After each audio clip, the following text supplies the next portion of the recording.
Facebook won't live stream. So I got this iPad. This is I put it on YouTube, so it's running.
That's Chris, is it for your eyeball or is it for your forehead?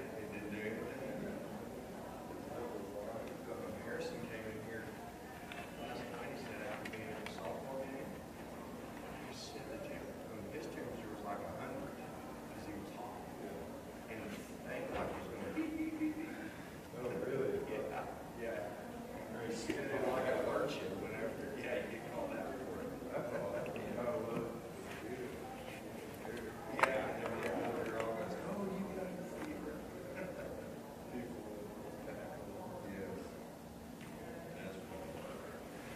Hey, we should have brought one of those grips just so we can plug it all around. Yeah, our Lord, if we do, if we host regionals, you do it. I mean, that's a big deal. Okay.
What's that?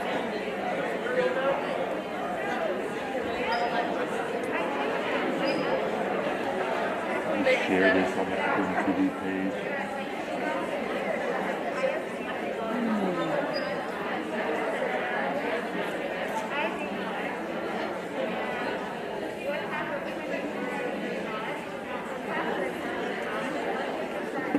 Maybe we'll see what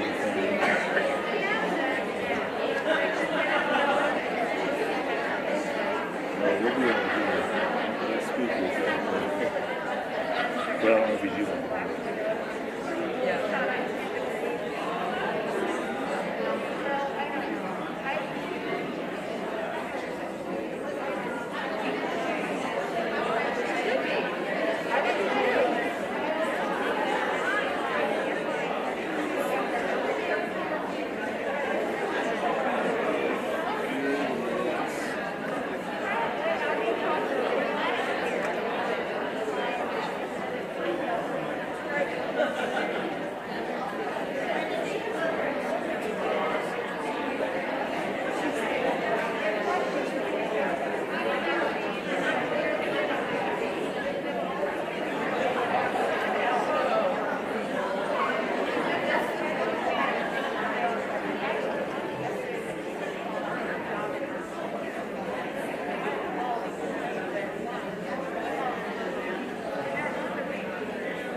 little bitty desk.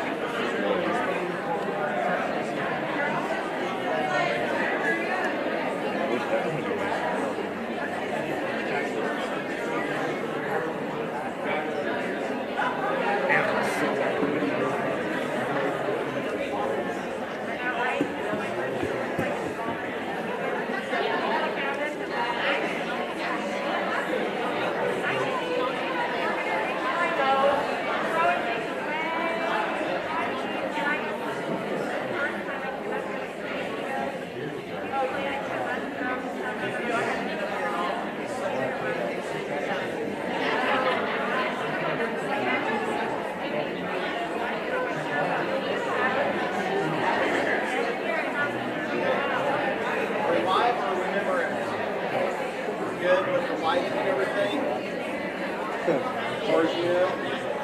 lighting, it's dark.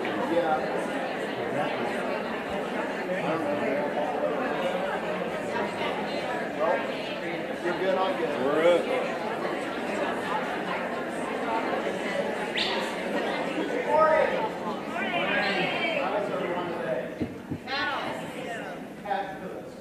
Corona-tastic, right? It's another word. Yeah, well, fun evening last night. School board meeting went well. We adjourned out of there about 8 o'clock, I think. And I'm not gonna lie, those days are long for yours truly. It's one of those things. It's a marathon day. I know that going in. I get home.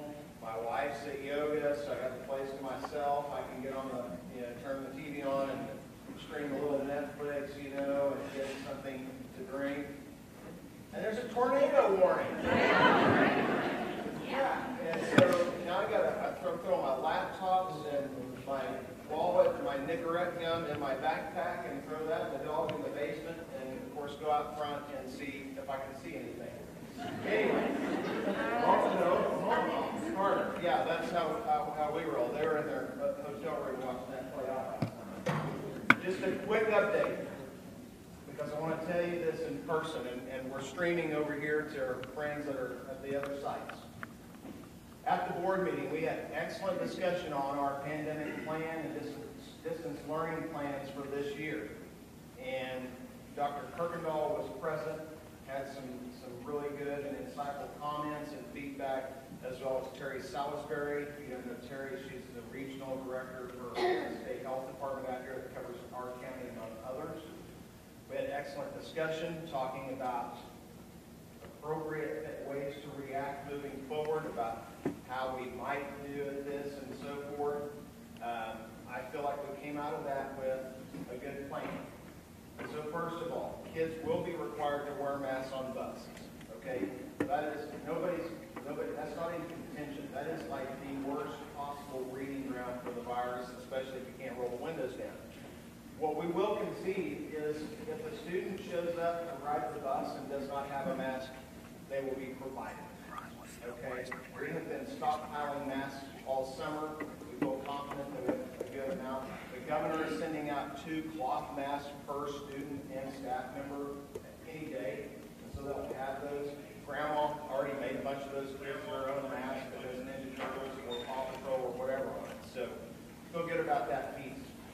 When you look at Superintendent Hoffmeister's proposed plan that the State Department has sent out as guidelines, we have proposed, the board voted to move the AB, what's called alternating schedule or whatever, the Plan B, from Orange Level 1 to Orange Level 2. Full distance learning is at red, okay? Now let me tell you something. First of all, the reason for that, the color-coded map is based on the last 7 days average new cases, okay, per 100,000 population base. So we see things like Oklahoma City and Tulsa counties that works well in those large, densely populated areas. But it gets skewed the further down you go, and you look at Roger Mills County, and they can jump from one level to the next with 2 or 3 cases popping up. They only have 3,000 people in their county. The asterisk at the bottom of this plan, the superintendent is authorized to make modifications to this plan as needed in conjunction and coordination with local health officials. Okay? So, if an outbreak occurs in the nursing homes or whatever, and that causes our numbers to jump, we don't necessarily have to move because we're not seeing that in the school, okay? On the other hand, if we have numbers of positive cases popping up within the school, students and staff, even though we haven't changed the color code on the map, I have the authority to bump us up 1 level to take those necessary precautions to stop. Okay?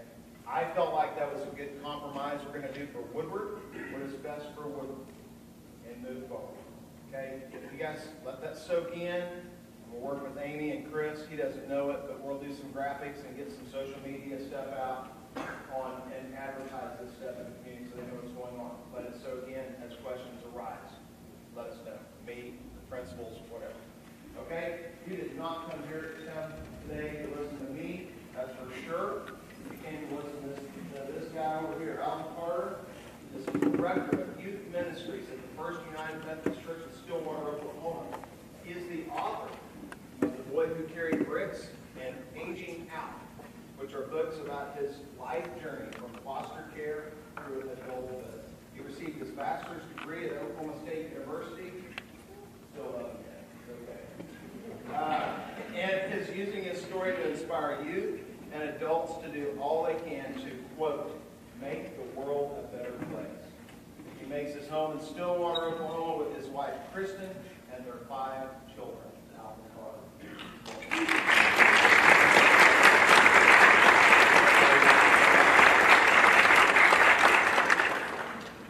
We did not, personally be clear, we didn't stay in a hotel. I got my 2 daughters up this morning. I think we got to like 4:30, 5 o'clock on the road down here, so that was pretty entertaining.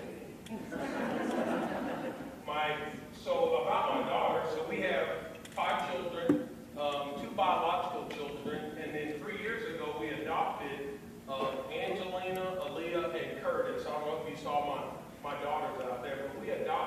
from a children's home out of Texarkana, Arkansas. 100% failed adoption. 95% of these kids have been sexually abused. So my two girls had kind of a rough start in life, and then, are you ready for this? 5, count them, 5 failed adoptions. So that's where somebody took them home, because the way adoption works is it's kind of like almost buyer's remorse for 6 months. I mean, honestly, if you don't want them, you can send them back. And so that's what happened to those kids. So their youngest brother, Curtis, is a hot mess. He is something else. He was about 9 months old when he got sent to the children's home.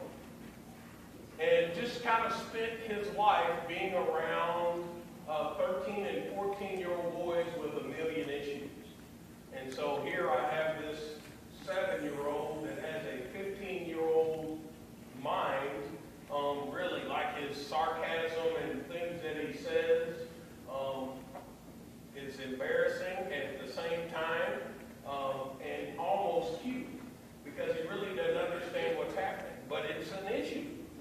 It's an issue that we're trying to work and imagine, not only trying to help a child deal with their trauma, but also, how do you teach a kid to be 7? My wife says, I got it down, because that's the way I act. But for the most part, Curtis is a challenge. We don't know what exposure he had to the abuse because he was so little. We do know that he had like bronchitis and pneumonia by the time he was 9 months old, like 5 or 6 times. And so that was tough watching. Whenever we go to the children's home to visit, seeing him kind of distance himself because he didn't know what was happening. And so that's kind of my story. I've always been motivated to adopt kids, and in fact, I told my wife, I said, hey, I'd love to adopt kids, or at least be a foster parent. And this is like 3.5 years ago. She's like, no, I've done that already. I don't want any part of it. Glad that you have that, but I don't want to do this. And so we go to the children's home. I was speaking in Texarkana, Arkansas, doing this staff development, and I had this lady come by, and she said, hey, Alton, will you come by and visit the children's home?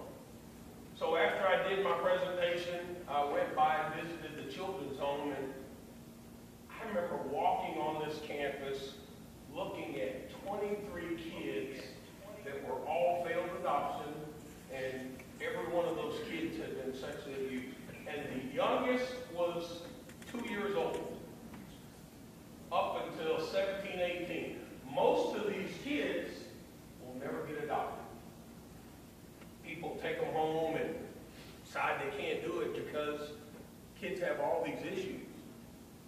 And so I stepped foot on this campus and look at these kids, and I'm telling you, man, it was hard.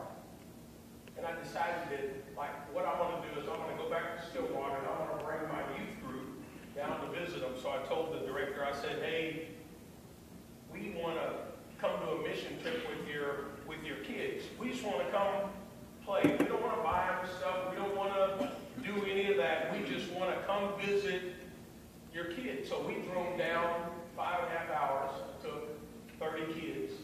We spent Wednesday, we got there Wednesday, Thursday, Friday, Saturday, and we left Sunday. And here's what we did. We played games. We took them to the movies. We went bowling. We played games. We socialized. We didn't buy them one single thing. Didn't give them one gift. And those kids will tell you that that was the greatest, weekend of their lives. And I thought, man, that's horrible. Why? So I started asking the director, and she said, well, people usually come visit.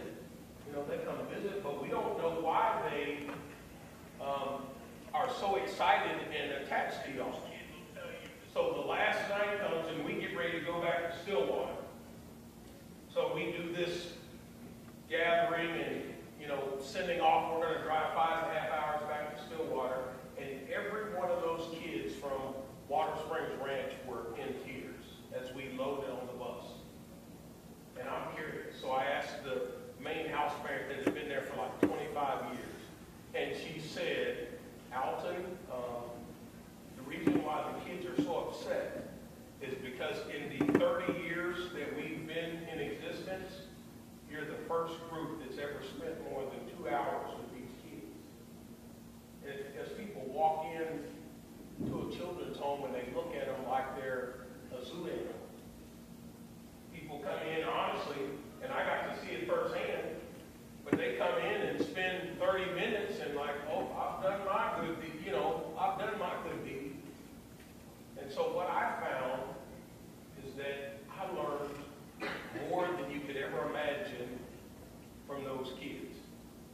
For the first time in my life, I mean, I had a rough upbringing, but for the first time in my life, that was the first weekend that I saw what hope looked like. Every day, most of those kids wake up hoping that somebody would show up on campus and say, come live with me. And sometimes these are the kids that are coming to public schools, the sad part. They're the ones that are coming to public schools and turning their class upside down. It's because they're broken. I mean, we're all broken in one way or another.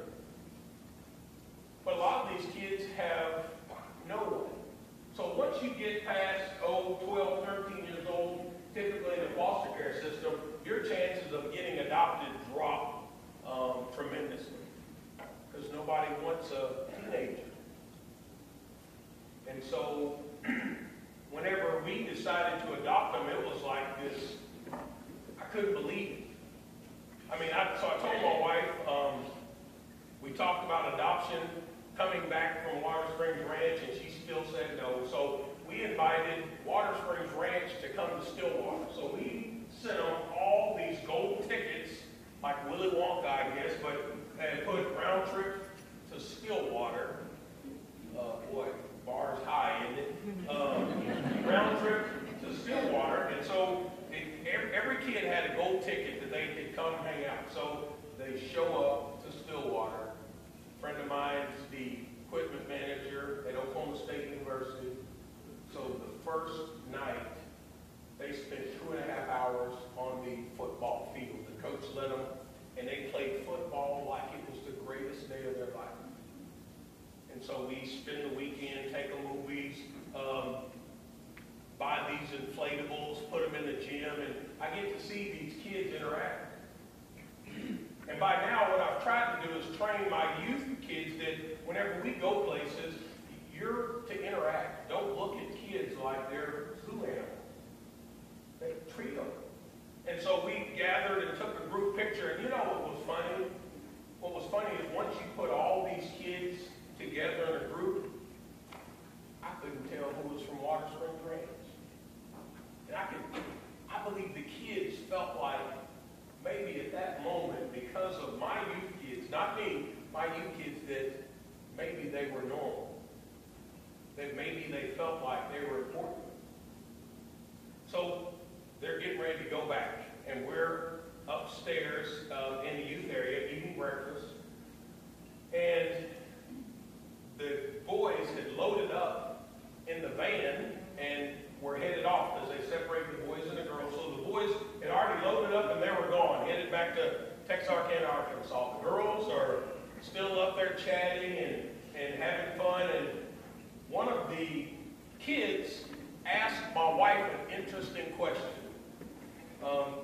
They said, "Who's your husband?" I asked my wife, "Who's your husband?" And she pointed to me and said, "Well, Alton, that guy right there." And they said, "Well, that's not your husband because y'all don't match." So my wife has blonde hair, green eyes, and so my son, if you saw my son, my oldest boy, and I'll talk about that here in a second, the whitest biracial child you've ever seen in your entire life. And I was never a fan of DNA tests.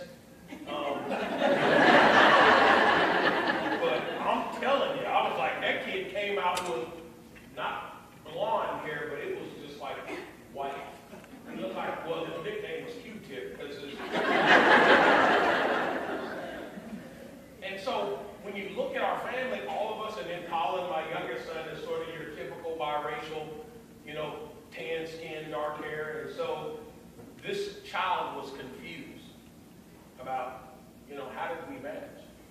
And before my wife could answer, Aaliyah, the oldest one, who was, she had been 9 or 10 at the time, she said, well, yeah, they do go together because the dad is black, the mom was white, and their kids are biracial just like me. Now, my wife is the tough one in the family. She starts bawling. I mean, starts crying in front of everybody, and she comes up to me and she said, I want to adopt this girl right here. So I thought, I know she might change her mind, so this is what I'm going to do. And I honestly did this. I went and told that little girl, I said, Krista, we want to adopt you. And my wife was like, why'd you do that? And I said, so you can't change your mind. And so we told the house director, and the house director said, man, that is great, except there's 3 of them. I was like, oh boy. 2 girls and a boy, and she said, well, I'm telling you, the state of Arkansas was getting ready to split them up because nobody wanted the oldest girl. She was a mess. When we got her, 4th grade, she was wearing a pull-up to school in 4th grade. She'd go to school, dump her bladder, wouldn't care, walk around. And so nobody wanted Aaliyah because of her issues. And so I'm going to finish up my adoption story and talk about kind of where I came from with, like, every once in a while, like as a dad, I felt like I've done things right. Not very often. I mean, I got my oldest boy is 22 and 20, and I think somewhere around 14 to 30, they know everything in the entire world. And so there are moments like at that age where you feel like you've lost them. Like, not that my kids were making bad choices, but it's like they want to argue about everything and tell me everything. And so we tell these kids that we're going to adopt them. And the girls are getting ready to go get on the van and head back to Texarkana, Arkansas. And we realize that we have an issue, that we don't have enough bedrooms. So my oldest son was in college. Colin had a bedroom, and so we had 1 extra bedroom, and the girls have to have their own room. They can share a room, but the girls have to have their own independent room, and it just, I get sick at the stomach. Because now what are we going to do? I mean, if you've ever added on to your house or built, sometimes it takes forever. And so we're going down the steps, and we were bittersweet, crying, and like all emotional. And my 17-year-old son, one of the highlights of my life, as we were walking those girls to get in the van, here's what Colin said.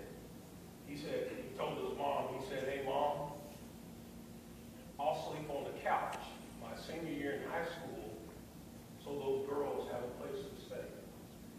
And that boy slept his senior year, spent his senior year on the couch. So we woke him up every morning, didn't get any sleep, and I think probably 3 months, well, probably 2 months into that, he was like, why did I do this? But that was the sacrifice he made. And I said, it's looking at your children or your students, and you see them make a choice like that, regardless if they're yours or not, ought to be one of the most rewarding things in the entire world. The expectations, I think, we put on them are a bit much. Because what happens is we blame ourselves when they fail. It's our fault. And that's not the way it is. And so, what's our responsibility, especially helping these kids that are an absolute mess, that are broken? I would argue most, while I was in California and doing a trauma workshop, and I was shocked at how many teachers. So we told the teachers, hey, if you want to do some trauma talk about your own personal life, you can stay. It was a gargantuan high school, and I bet you there were about 200 teachers stayed behind, and we had this trauma talk. I bet you there was more, but those are the ones that were ready. And so a lot of these kids will, when I say this, they will never be ready to deal with what's happening because it's painful. I mean, it's easier just to hide your embarrassment, your shortcomings, your flaws, your history, your past, your family. It seems like it's easier to hide those. And so as a kid growing up, my mom had 5 kids. All of us had different dads, and none of our dads were present. So never got to meet my dad, don't know what he looks like, couldn't tell you who he is. Same thing with my siblings. So mom had 5 kids, and it was interesting, like when I look back, I now get to see, honestly, how hard it was. So up until about 6 months ago, I really thought my mom honestly just bailed on us. Like she just cared more about men and prescription drugs than she did her 5 children. I mean, that's what I was bitter. And I'd forgiven my mom for a whole bunch of stuff. I mean, but I thought she had saw us as an inconvenience. I didn't understand like why she would keep having kids, and I didn't get why she didn't take care of us. And having 3 that had more issues than I was prepared to deal with, honestly. Here was a question I asked myself late one night after my kids went to bed at like 2 o'clock in the morning. It's a wonder my mom survived 5 children the way we were. Because we didn't help. I mean, we didn't help. We didn't help mom at all because we were acting like idiots. Tearing stuff up, getting in trouble in school, never once thought about like the stress that we're putting on her. She, did not do a good job of raising kids, and we didn't help. So 6 months ago, that was the first time I ever thought about that. And it made me stop and think about like all the other parents that maybe were in that same situation. It's not that I'm going to give them a pass and say it's okay for you to run off on your kids, but it made me stop and think how tough it might be to look at your child every day, then walk out knowing that any moment somebody's going to call because they've made a bad choice. He or she has made a bad choice. Here's what I know. You can do everything right and a kid still turn out a mess. You can do everything wrong and a kid still make it. And so I'm that example of a family that did pretty much almost everything wrong, and I made it, and here's why. Every place that I went, every foster home, out of the 17 foster homes, 3 institutions, and a boys' ranch I went to, truth be told, there was at least one educator that made me feel like I was somebody. So I ask you, like, heroes. You consider yourself a hero. Anybody in this room consider themselves a hero? Anybody? So it almost seems like, well, if I raise my hand, then I'm bragging or that's arrogant. And here's my thought behind that. If you don't see yourself as a hero, you won't act like one. So if you see yourself as somebody that's important, somebody that means the world to these kids, then you'll act like it every day. Not to win Teacher of the Year. Those things are important, but your goal is to make a difference in people's lives. But our job really isn't to save them. I'll come back to that again.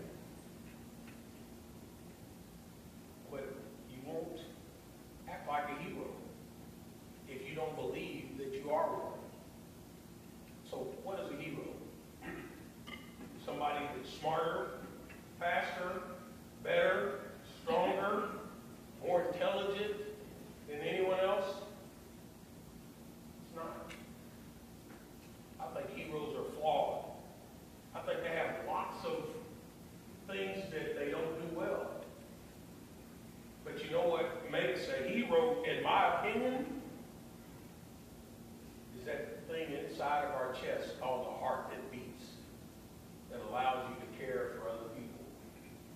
And anytime a child can look at your heart and see that it cares about them, sometimes those seeds that we plant show up 15, 20 years later.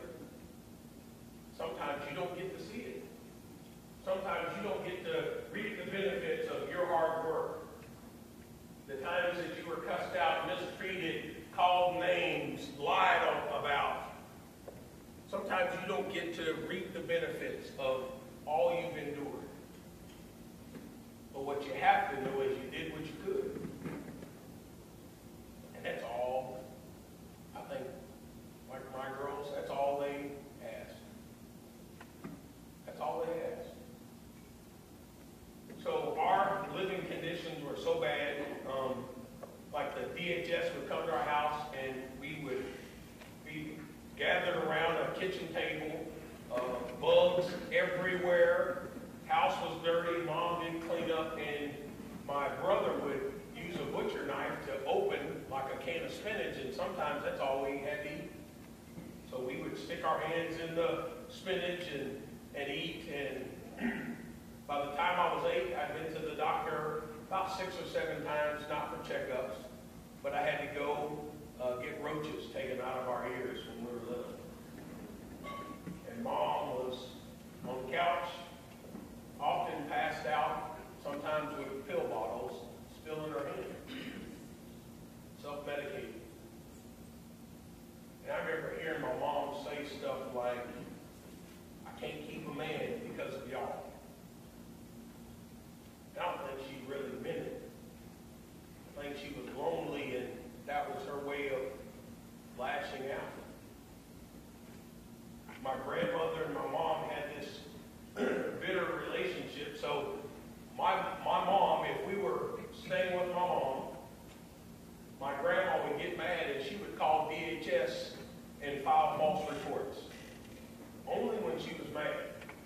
If we were with my grandma, my mom would do the same thing. And for whatever reason, my mom loved and hated my grandfather. It's like he couldn't do anything right no matter how hard he tried. So we're walking home from school one day and this car pulls up and it's our caseworker. And she said, "Allison, I need you and your siblings to get in the car." So we jump in the car and we go to the Payne County Youth Shelter in Stillwater, Oklahoma. We get in there and she takes me to this bed and says, "Here's your bed, here's where you're going to sleep." And I remember thinking to myself at 8 years old, this is the first time in my life that I'm going to sleep in a bed by myself. Or not on the floor. Because all 5 of us had to share a bed. Back then my brother, my goodness, he had a horse bladder. He would pee the bed, and I'm telling you, it soaked up the whole stinking bed. And so that's what I grew up with. At the end of the next day, I remember thinking, this is the first time I've eaten 3 meals in one day. Because we barely ate. So when the welfare check came, Mom wouldn't go buy groceries. She would, take us out to eat, order food, and not take us out to eat, but order takeout.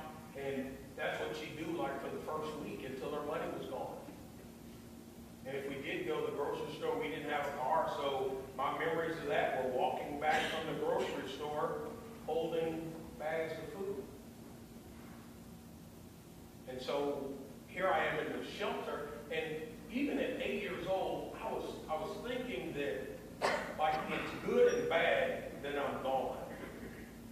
It's good and bad that I've been removed from my home at 8 years old. That was like one of my epiphany thoughts.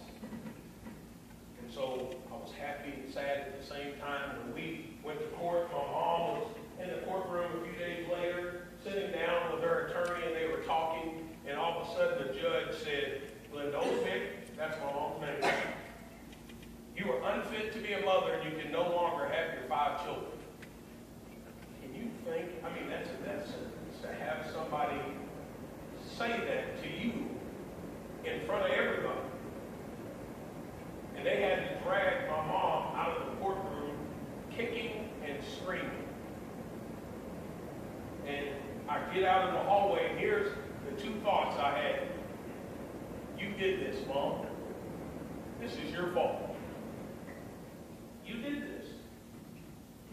My second thought was, never in a million years would a judge ever tell me I'm unfit to be a father. That was it. And the problem is, I had no idea how to be a good dad. I had no example. My grandfather was like an incredible man, but he worked and was gone most of the time. So the judge told us we got to stay with my grandparents, and so we get to my grandparents' house, and there was my grandmother, my grandfather, my Uncle Billy, my Uncle David, my Uncle Stevie, my two cousins, Mario and Martina, and now 5 Carter kids living in a 3-bedroom house. So we slept on the floor. I mean, I tell that story, and people are like, are you kidding me? My daughter goes to school with a girl that has, I think, 12 people living in a 2-bedroom house. The 2 girls live, or they share a room. 2 beds in there, 3 people with their 86-year-old grandmother. And what's interesting, and again, not that my situation was bad, here's the difference.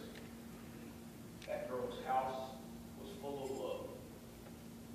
11 people, 12, whatever, packed in that house, full of love, and mine was the complete opposite. So it wasn't sleeping on the floor that made my living conditions so horrible. So we slept on the floor. My Uncle Billy, my Uncle David had a room. My grandfather was gone. Probably one of the most, like, citizens you would ever imagine. I mean, he just lived to help and serve other people. We never went anywhere that he wasn't late, because he would stop, I don't care how many times, along the road and help somebody. That was my grandfather. He didn't lie. He didn't cheat. He didn't steal from people like the rest of my family. My grandmother, so if you look up Enabler in the dictionary, there's a picture of my grandma smiling right at you.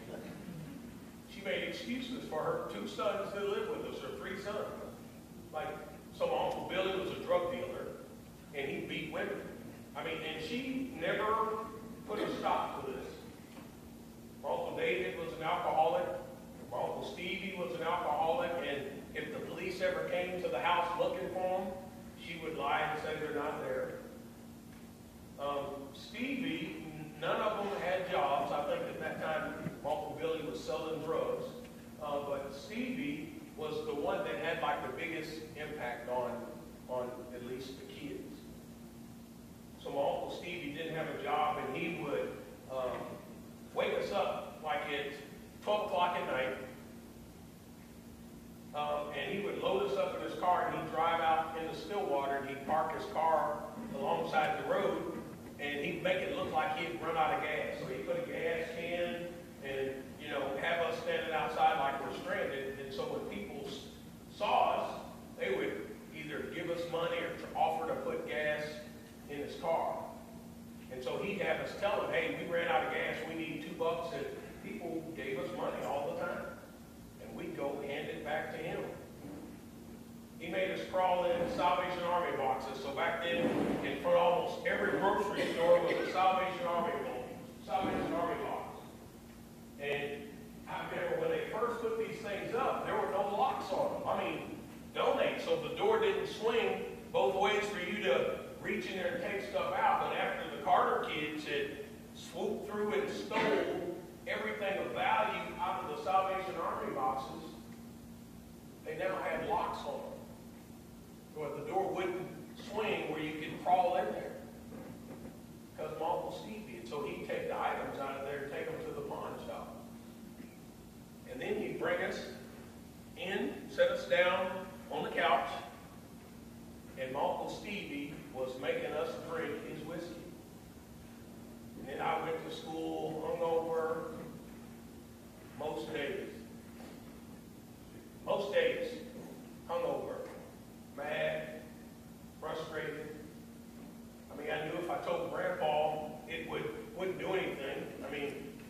say something, but he was working, so he'd be gone.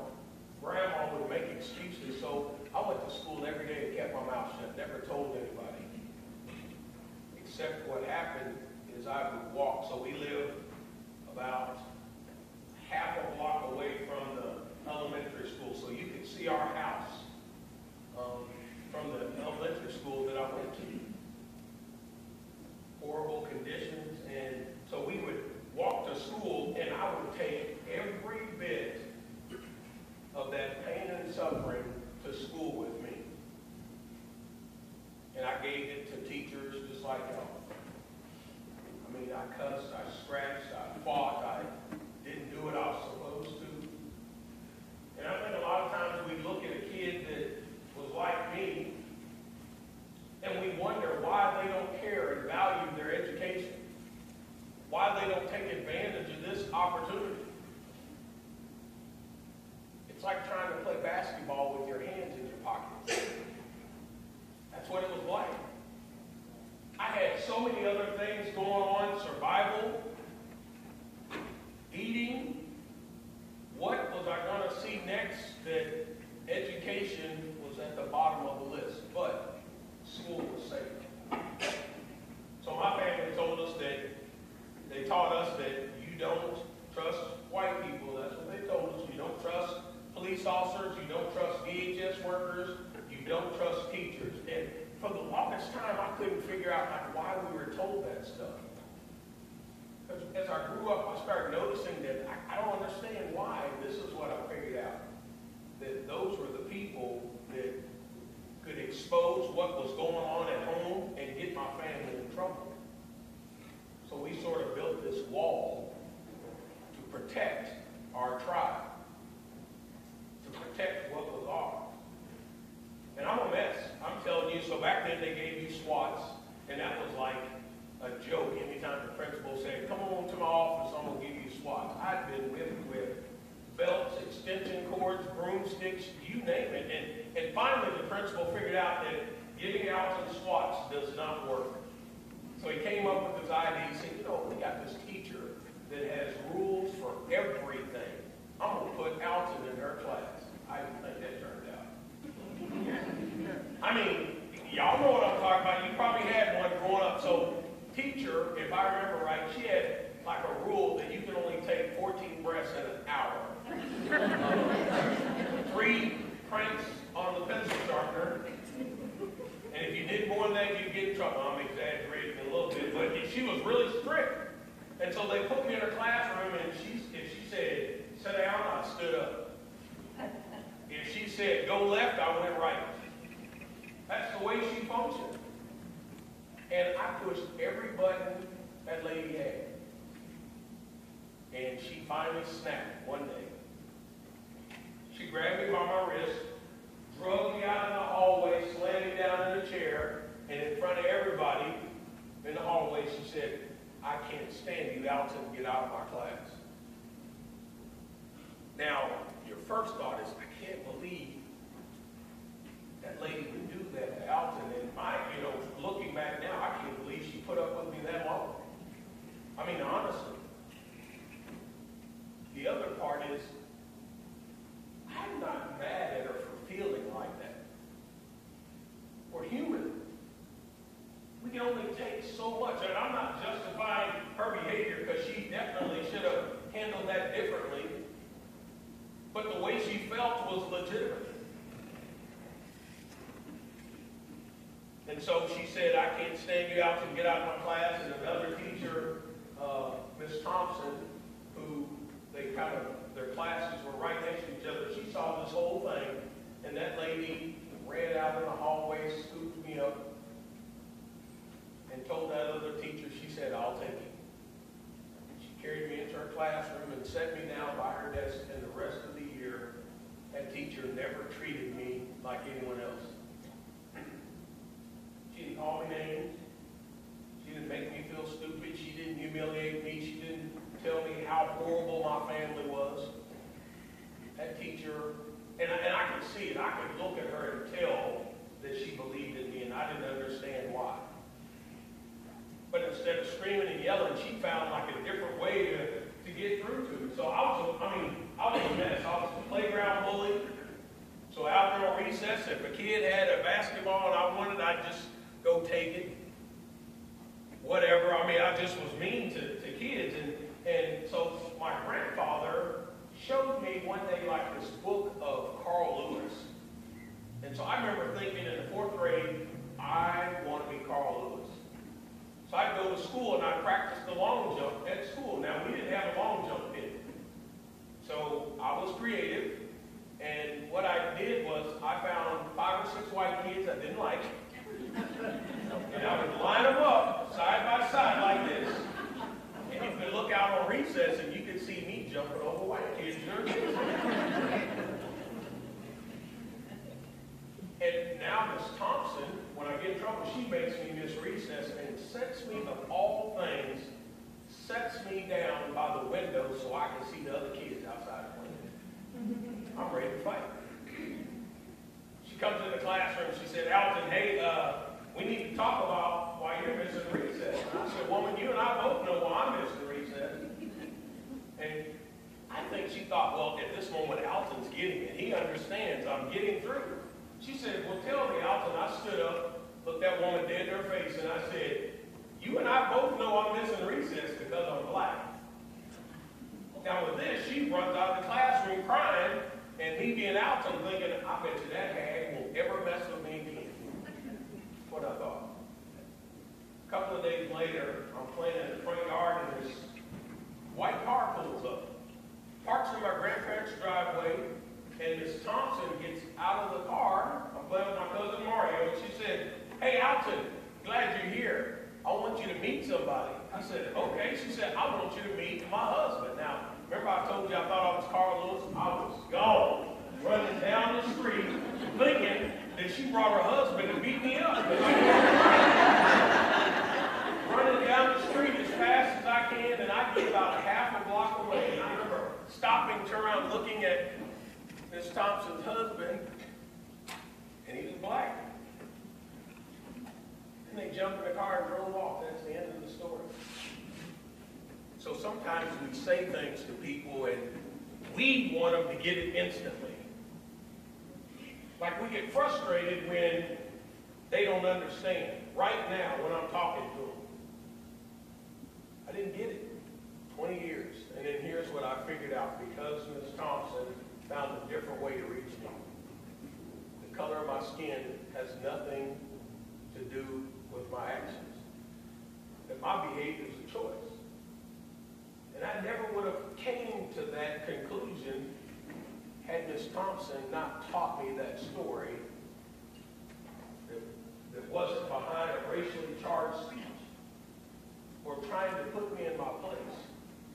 It took a while, but I got there. So I think Ms. Thompson gave me the courage to leave my grandparents' house. So a few nights or a couple of weeks later, I decided that I'm going to stop drinking this whiskey that my uncle was making us drink. So I told him, I'm not drinking anymore. And my uncle got mad and threw me down some stairs. He broke my ribs, and I got up and I ran into my grandma's bedroom and I picked up the phone and I called the police. And I said, hey, told them what happened. And I said, please help me. And I ran outside. And I ran outside because I knew Grandma heard me pick up the phone, and she was kind of already yelling at me for calling the cops. So I ran outside and I stood in the front yard, and I watched the police car come over the top of the hill, and they get out, and I tell them Stevie's inside, so they go arrest my Uncle Stevie, put him in the back of the car, and they drive off. And this is like that moment that I felt like I had saved myself and my siblings from a lot of grief. I mean, I felt good. And I get ready to go in the house, and my family had gathered on the front porch and were cussing me out because I got my Uncle Stevie thrown in jail. See, I committed the cardinal sin. You don't tell on your family. I don't care how bad it is. You don't tell. That was just like the worst thing ever. And so I had convinced myself that my family didn't care about me. So at 10 and a half years old, I walked across the street, crawled inside the slept there, got up the next morning, went to child service, told them I ain't going back home, you gotta put me somewhere. So they sent me back to the shelter, and then I went to Lloyd Raider outside of Sand Springs, maximum security detention center. Kids that had tried, it was like one of the roughest places ever. So it was legal for them to put you in a straitjacket and throw you in what was called the TOR room, a timeout room, padded room, in a straitjacket. It was legal for them to give you a sedative so they could give you a shot if you were unruly. And it was like just a tough place around kids that probably had rougher lives than I did. And so I'm there, and Christmas time rolls around. Now, what they would do is the facility is split up into cottages. So each cottage has like 20, 30 people. And they would bring us all in the cafeteria when it was time to eat. And they'd have us sit down in this group area. When your family came, they'd say, Kevin, your parents are here. And Kevin would get up and he'd go off with his parents to visit for like Christmas visitation or whatever. So this year, we're getting ready to do the Christmas visitation, and I'm excited because it's like 45 minutes away, and I know my family's coming. Christmas visitation came and went, and I was the only person in my cottage that did not have a visitor. And I thought, well, my family's still mad at me about getting Uncle Stevie thrown in jail. Then a few weeks later, I get this package in the mail that says, "To Alton from Mom, Merry Christmas." And that was one of the greatest days of my life. I ripped that package open. Inside of it was this cheap watch that didn't cost very much. I put it on my wrist, and I started showing everybody in my cottage like this cheap watch that my mom gave me, like it was gold. And then there was this kid who had issues, who decided that he was going to take my watch, and he told me that if I didn't give him my watch, he was going to punch me. So for 2 weeks, on and off, this kid would haul off and hit me if I didn't give him my watch, and then he stopped. And so when I was writing that story, like in my book, I was like, okay, what lesson can I learn from that other than, man, he never got my watch? I was proud of myself. Here's what I figured out. So to date, I've talked to 1.4 million students and probably 300,000 teachers. And all across the country, I run into people who are giving up themselves for less than a watch. They're compromising the things that they believe in. They're allowing people to treat them like a piece of trash and for what? And so when I wrote that story, I thought this is a message to remind people that all of us have value, and there's nobody in this room that is any better or any worse than anyone else. But if nothing else, we need to be respectable regardless of what color you are. We need to treat people with respect or gender. And so that message about I have value stuck with me a little bit. So I left Raider. I got sent to the Oklahoma Lions Boys Ranch in Perkins, Oklahoma. Only black kid in an all-white town, and I'm a Boys Ranch kid. It was kind of rough. So I listened to my friend talk about, like, make racial jokes, and to this day, I don't think any of them were prejudiced. That's just the way they talk. Not acceptable, but I didn't take that wrong. It made me feel a little bit uncomfortable. But my ranch dad would say stuff like this to me. The only reason why the government has welfare is to feed you black people. Our ranch dad, if you got in trouble, he made you carry bricks for 2 hours. So this is one of the original bricks from the Boys Ranch that I had to carry, but you would carry 5 bricks for 2 hours. So you'd stack them on your hands like this, 5 of them. You'd walk about 40 yards, set the bricks down, turn around, go back, get 5 more.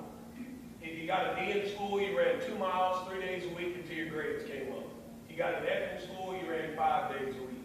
If we were out in the hayfield hauling hay and he got mad at us, he'd make us bear crawl all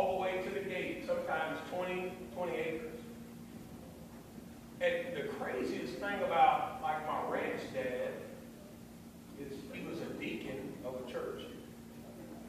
So every Sunday he took us to church. Twice on Sunday, once on Wednesday night, and marched us on the front row. And like in my mind, he didn't do this, but it's like he was telling the preacher like what to say. Like, this is what I want you to say to these boys, because they need to hear this. So it's like we were heathens needed to be saved.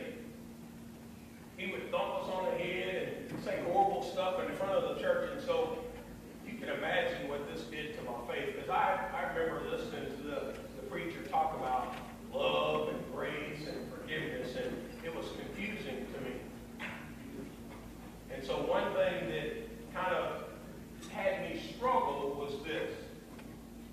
We went to church twice on Sunday, once on Wednesday, and I listened to this preacher give these right-sent sermons about love and grace, and I kind of understood like our ranch dad doing this stuff because he thought that's what we needed.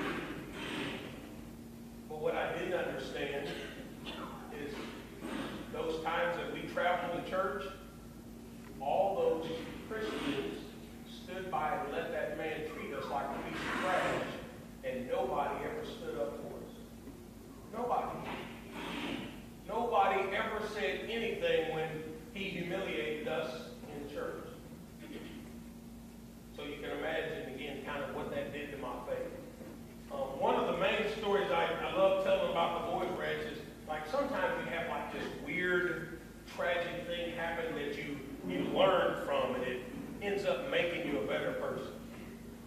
And so, 1983, I decide that I'm going to go home for Christmas because I hadn't been home, hadn't seen my family.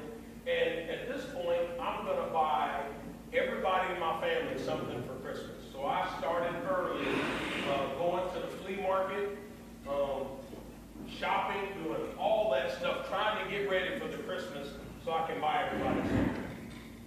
So in 1983, I saved up $1,500. See, y'all hear that table sliding? But I thought that was my daughter in there because one of them has gas worse than you.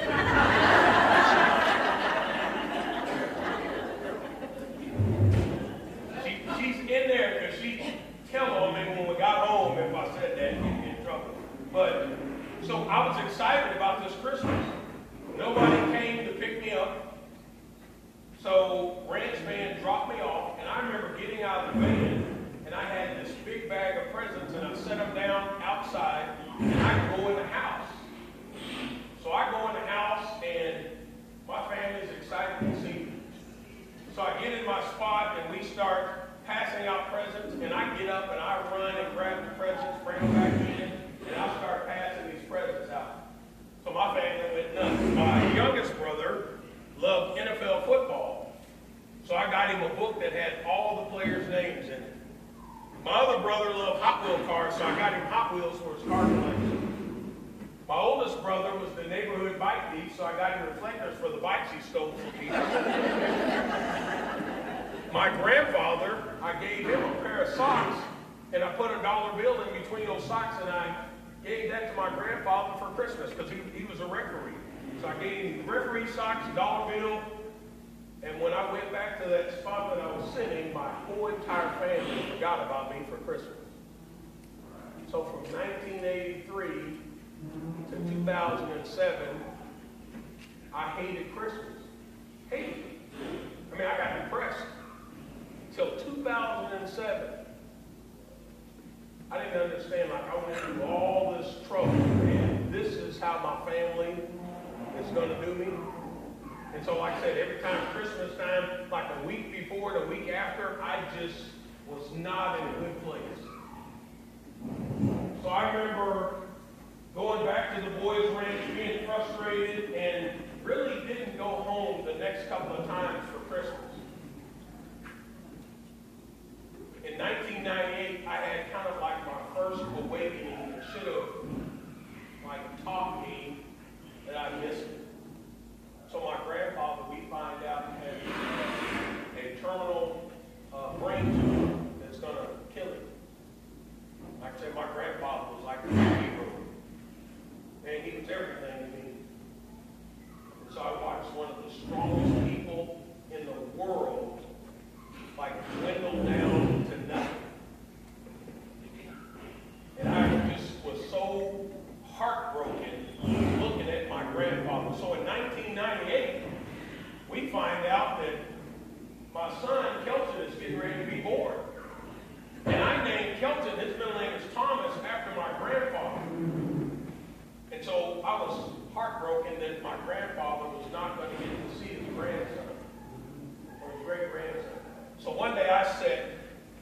visit my grandfather, and I sat beside him as he's laying in a bed, can barely move. And my grandfather said, I was complaining and talking about how hard it was, and my grandfather told me he wanted to show me something. Now he's a couple of weeks from passing away. And he takes his arm, and he moved it over to a stack of papers, and grabbed his envelope, and I waited on him. Grabbed his envelope, and I didn't know if you were going to... We're going to hook you up with a microphone. What's that? We're going to get you a microphone. Oh, it doesn't bother me any. Or we can go, I'll come take a break and we're about to go. Let's finish the story, then how about that? Yeah, later. So, my grandfather's a couple of weeks left of his life, and he tells me he wants to give me something. And so my grandfather took his arm and he moved it over to this table and moved these papers and handed me this envelope. And I grabbed the envelope, wondered what's inside of it, and I ripped open the envelope, and in 1998, I pulled out that dollar bill I gave my grandfather in 1983. He kept it. You would have thought that that would have, like, taught me what Christmas was about. But I missed it. 2007, I'm still feeling sorry for myself. Now, I tell people that, like, for Christmas, I bought my kids presents. Don't get me wrong. I put lights on the house. I know all the neighbors could hear me cussing, talking about how stupid it was. I put lights on the house. But you can find me locked in my room, feeling sorry for myself. 2007, my cousin came over. And I thought, now is the time for me to have her tell my wife, have my cousin Martina tell my wife about the Christmas that I didn't get a present. So I said, Martina, I'm glad you're here. I've been telling Kristen this whole time why I'm miserable. Will you please tell her why I hate Christmas? And she kind of looked at me funny and said like the unthinkable. She said, I don't remember that. And I just, it's like I went right back to being that 13-year-old kid. So I'm sitting down on the couch, looking at her. I get angry. And so I start, this is what goes through my head. I got to get out of the house before I say something to my cousin. And she was crazy and beat me up, so I knew I needed to get out of the house before I said something I shouldn't. So I got up and I started walking to the front door, and here's what I think to myself. Of course you don't remember, Martina. You got a present that year. You didn't spend $1,500. Everybody didn't forget you. Of course you don't remember. And I grabbed the doorknob to walk out of the house, and she said, but I remember the Christmas that you bought everybody a present. And it dawned on me that I had grabbed hold of the wrong memory and held on to it. There's a lot of your students, a lot of you still holding on to stuff you should have put down a long time ago. Here's the bad part. And this is one of the things that breaks my heart, like thinking back now. I robbed my wife and kids of the husband and father they deserved because I chose to look at Christmas completely backwards. I should have remembered that Christmas completely different, but I didn't. And so let's take, how long? Let's take 10 minutes? 10 minutes and we'll regather on the comments. Oh, okay. Hey, it doesn't bother me. I got it. Yeah. Is that okay, everybody?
for us. Do what? This is real handy for us. Just imagine if we were like one of those non-portables. Like, I mean, this is still a mess, but it's not as big as some live stream production people. I think we unplug that iPad. Just leave that plugged in. Huh? I think we can just carry all this at once. You'll carry that. Yeah.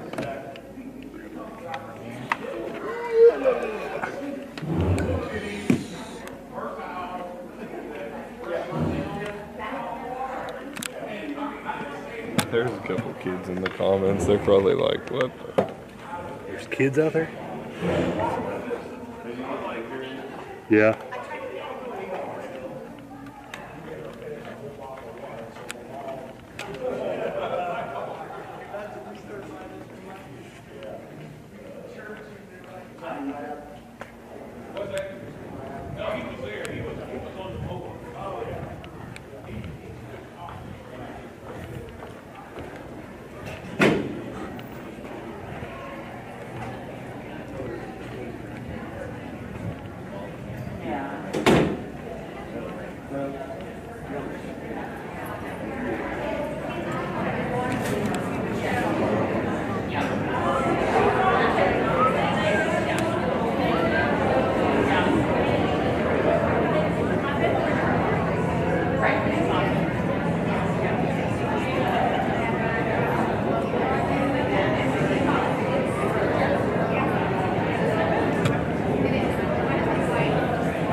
Why this thing has this point?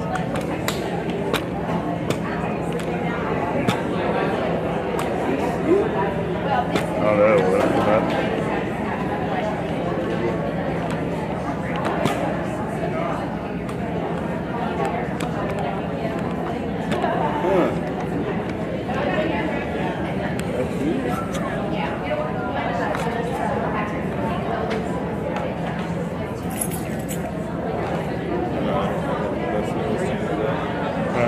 So I didn't have the best news.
They will, man.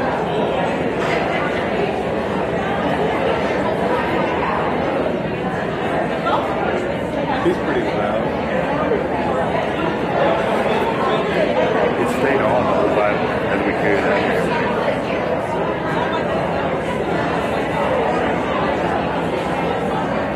It's pretty good. Oh yeah, that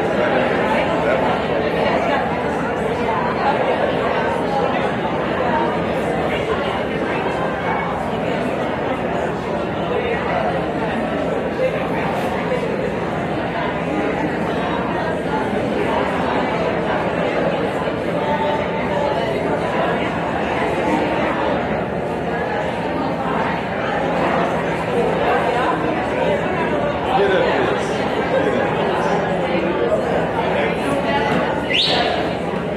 Kind of bring it back in here, Mr. Carter's gonna get started again. I know it's not gonna lot here, it is a little bit cooler. And I think we'll probably be able to hear a little bit better, so, welcome back, Mr. Carter. So I left off talking about how I understood that I missed it about Christmas, and so I ended up, well, they fired, after 3 years, they fired our ranch dad for child abuse. So they fired him, they brought in another set of ranch parents, and I didn't like them, so I ran away from the boys' ranch in Perkins. Now, I told you I was like the only almost black person in that whole town, and so I was paranoid, like, if everybody saw me running through town, it's obvious that Alton ran away. So I knew I had to get to Stillwater as quick as possible. So I remember 33, and at 33 and 177, there's this gas station, and right next to this gas station, I remember seeing like this pink bicycle sitting in front of the house. So I thought, if I make it to that pink bicycle, I can ride that booger all the way to Stillwater, nothing flat. So I make it, I get the bicycle, and I get on the bike and I start pedaling. And this is where I first figured out that animals like communicate. They can understand, they can bark and it means something. So I'm pedaling my bike and I'm looking, I see the biggest German Shepherd I've ever seen in my entire life sitting down like he was fixing to eat me up. I mean, it's like I'm just waiting on a TV dinner to get in. So the dog's looking at me and I cross the street to avoid the dog, the highway. So I cross over the highway and I start pedaling as fast as I could. That dog ran across the highway and chased me for 1 mile. 1 mile. I pedaled as fast as I could, and the dog was barking the whole time. And so at the end of that mile, there was another dog sitting right there, and it chased me the next mile until we got to the next mile. And that's what happened all the way to Stillwater. Get to my grandparents' house, and I walk up to the house, and my Uncle Stevie is there. And I decide I can't stay. I don't know where my mom is, so I went back to the DHS and I said, I'm not staying at my grandparents' house. I ran away from the boys' ranch because I'm tired of that. You need to put me somewhere else. So I went to the Payne County Youth Shelter. I spent about, a couple months, and then she came to the shelter one day, loaded me up in the car. She said, I found you a foster home back in Perkins. And I was like, well, I got a couple of friends there, and if nothing else, I have like the greatest ag teacher, Mr. Roger Jennings. He was just like a blessing. And again, he was one of those people that I almost forgot about. So Roger Jennings, when I was at the boys' ranch, was the ag teacher who wore his hat crooked.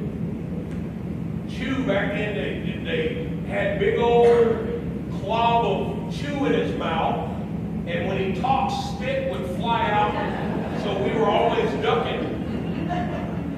But he would come to the boys' ranch, and so we had to show animals. And so Roger Jennings would help me pick out my show animals. And thinking about like that man, I remember him making me feel like I was just like everybody else. And the fact that he would take his time to come to the boys' ranch, like later on taught me that he must have saw something in me that I didn't see in myself. So I thought, if nothing else, I'll go back to Perkins. So we jump in the car, we drive to Perkins through town, park in this yellow house on the other side of the stoplight as you're headed out of Perkins. We park the car, get out, walk up to the front door, and out walks my ranch dad who had been fired for child abuse. So my caseworker put me in my ranch dad that was fired for child abuse. He had somehow applied to be a foster parent. So I stayed there about 6 months, ran away, ended up in Boley, Oklahoma, and I'm like telling this sort of story is kind of funny because I grew up in Perkins, Oklahoma. I mean, I spent the last 2.5, 3 years in Perkins, and then I go to Boley, Oklahoma. So Boley is like 99.4% black, and I didn't fit in. I mean, I showed up in Wranglers and boots in Boley, Oklahoma. And it's funny how sometimes, like, even when you're around people that look just like you, you still like you feel like you don't fit in. And that was the case for me everywhere. So being a foster kid was hard. So I spent about 6 months there, left, and then I got sent to Cushing, Oklahoma, like one of my favorite stories to tell about being in foster care. Last foster home. So I walk into my foster home, but let me say this, if I say, like I tell the story, it's not going to offend me if you laugh. So sometimes people want to laugh and they don't because they're afraid I'm going to get upset. You can be shocked however you want to respond, do you, that's what I'm telling you. So we go to Cushing, she takes me into this house, my caseworker, and 2-story house. I'd never lived in a foster home that was a 2-story house. Had my own bedroom. We had a pool table, hot tub. Amazing. They had 2 living rooms. That was like, are you kidding? 2 living rooms? Couldn't believe it. So we're sitting down at the couch, and usually they have you kind of get to know your foster parents. So I'm sitting down on this couch. Foster parents are right here. My caseworker's beside me. There's another couch here, another couch, and on the other side of this couch that's to my right is like the wall where the kitchen is, and there's a screen door. For whatever reason, they had a screen door that separated the rooms. So I'm sitting down, and I hear like this dog scratching at the door to get in there. I can't see it, but I can hear it, and I'm getting nervous. After that Perkins deal, I just don't like dogs, and so I hear this scratching, and all of a sudden I see the screen door swing open, and this black dog run in, and it's set down like 5 feet in front of me, and it's looking me dead in the eyes, not moving at all. So I've seen when animals attack me, so I was trying to look at, like, if it was going to bite me, and it's just sitting there staring at me. So this goes on for like, it was probably 3 minutes, but it seemed like forever. And I wondered, do y'all see this dog staring at me? And nobody says anything, and a few minutes later, my foster mom does this. Well, hello, nigger. I said, what? I looked at my caseworker like, you have lost your mind. Who puts a black kid in a foster home where they call a dog this? I'm just shocked. I didn't hear another word they said. They talked like this was normal. So I get mad and I run into the kitchen. I pick up the phone. I'm like, I'm calling my grandfather to come get me. So I said, Grandpa, you better come get me right now. I said, it's about to go down. He said, what's the problem? I said, Grandpa, I'm about to kill 2 white people and a dog. He said, what's the matter? So I told him, I said, he had a dog, and I told him what the dog's name was, and my grandfather didn't say anything. He just was quiet. And I started getting frustrated. Grandpa, did you hear what I said? So I told him again, and he didn't say anything gave me the greatest speech I've ever heard in my entire life.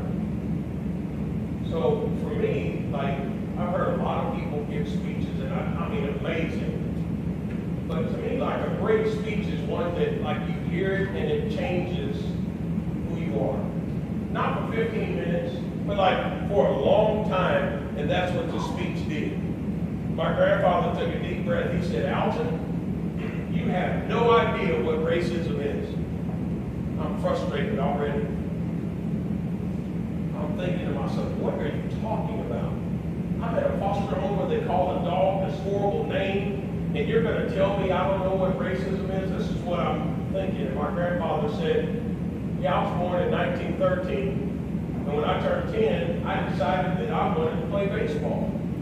There were no black baseball teams, so one of my friends let me join his baseball team that was all white.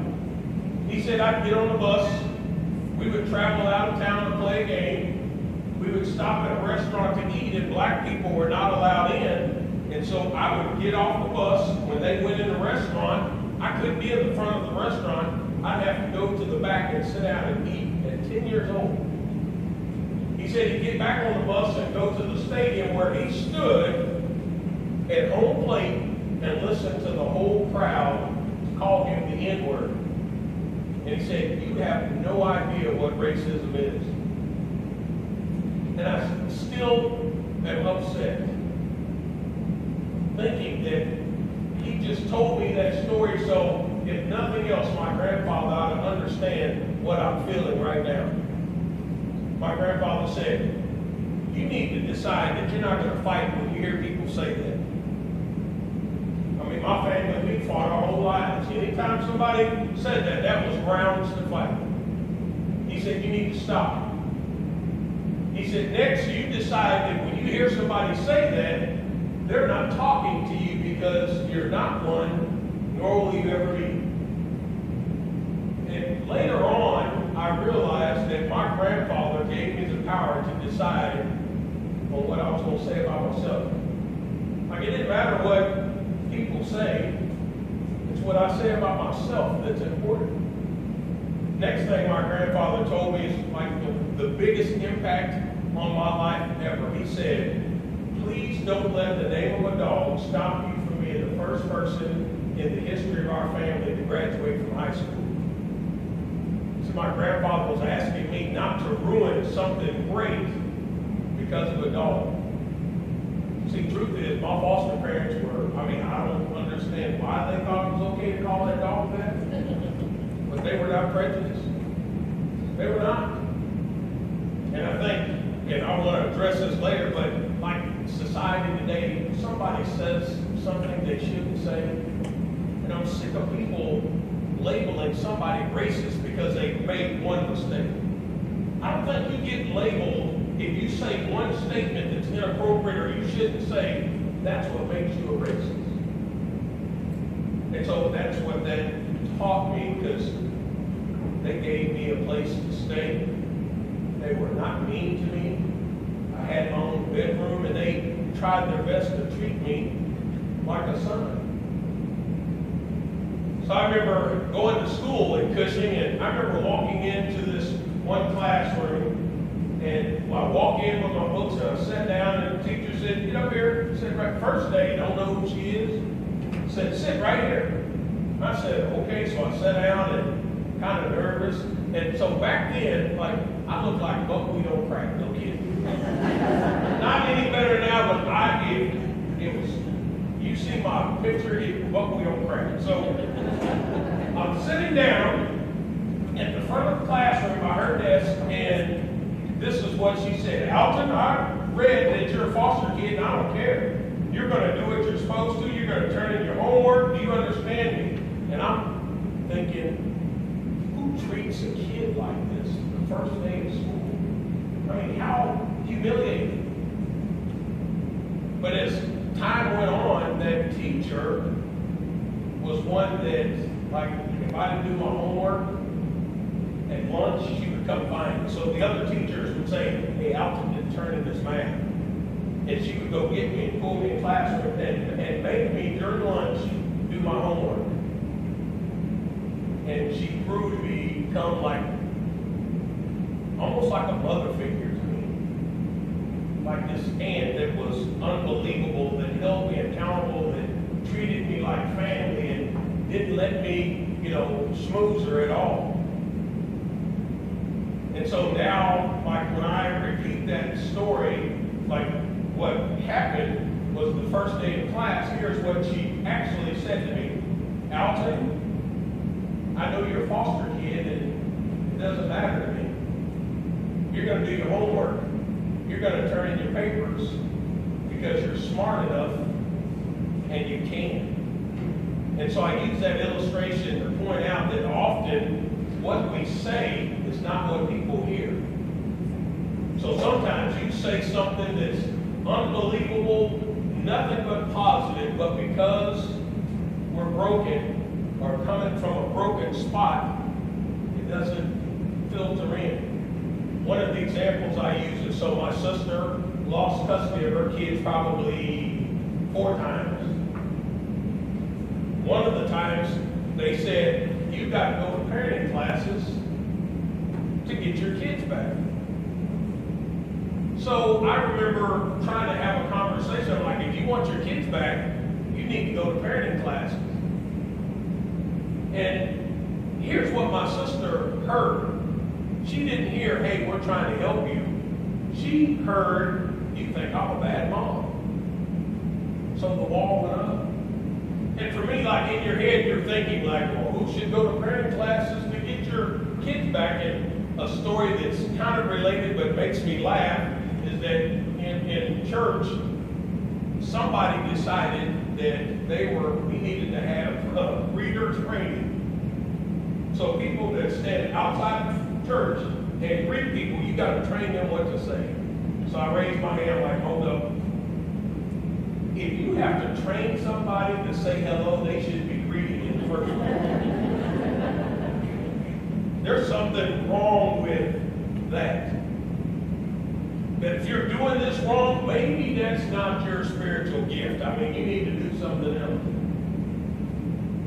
But the truth is that sometimes we do need training. Things that we've forgotten or we didn't get in the first place. I mean, the example she had wasn't the greatest on being a mother. So I ended up graduating from high school in Cushing, being the first person in the history of our family never graduated from high school. But one of the things that like troubled me in Cushing, so like I got there sophomore year, didn't play sports while I played basketball. My junior year, I decided I'm gonna go out for football. So I go out for football and don't get even a chance to play, really. And so the star running back gets hurt, and I get a chance to get in the game. And the first time I touch the football, I run like an 80-yard touchdown. And all of a sudden, that whole entire town was my best friend.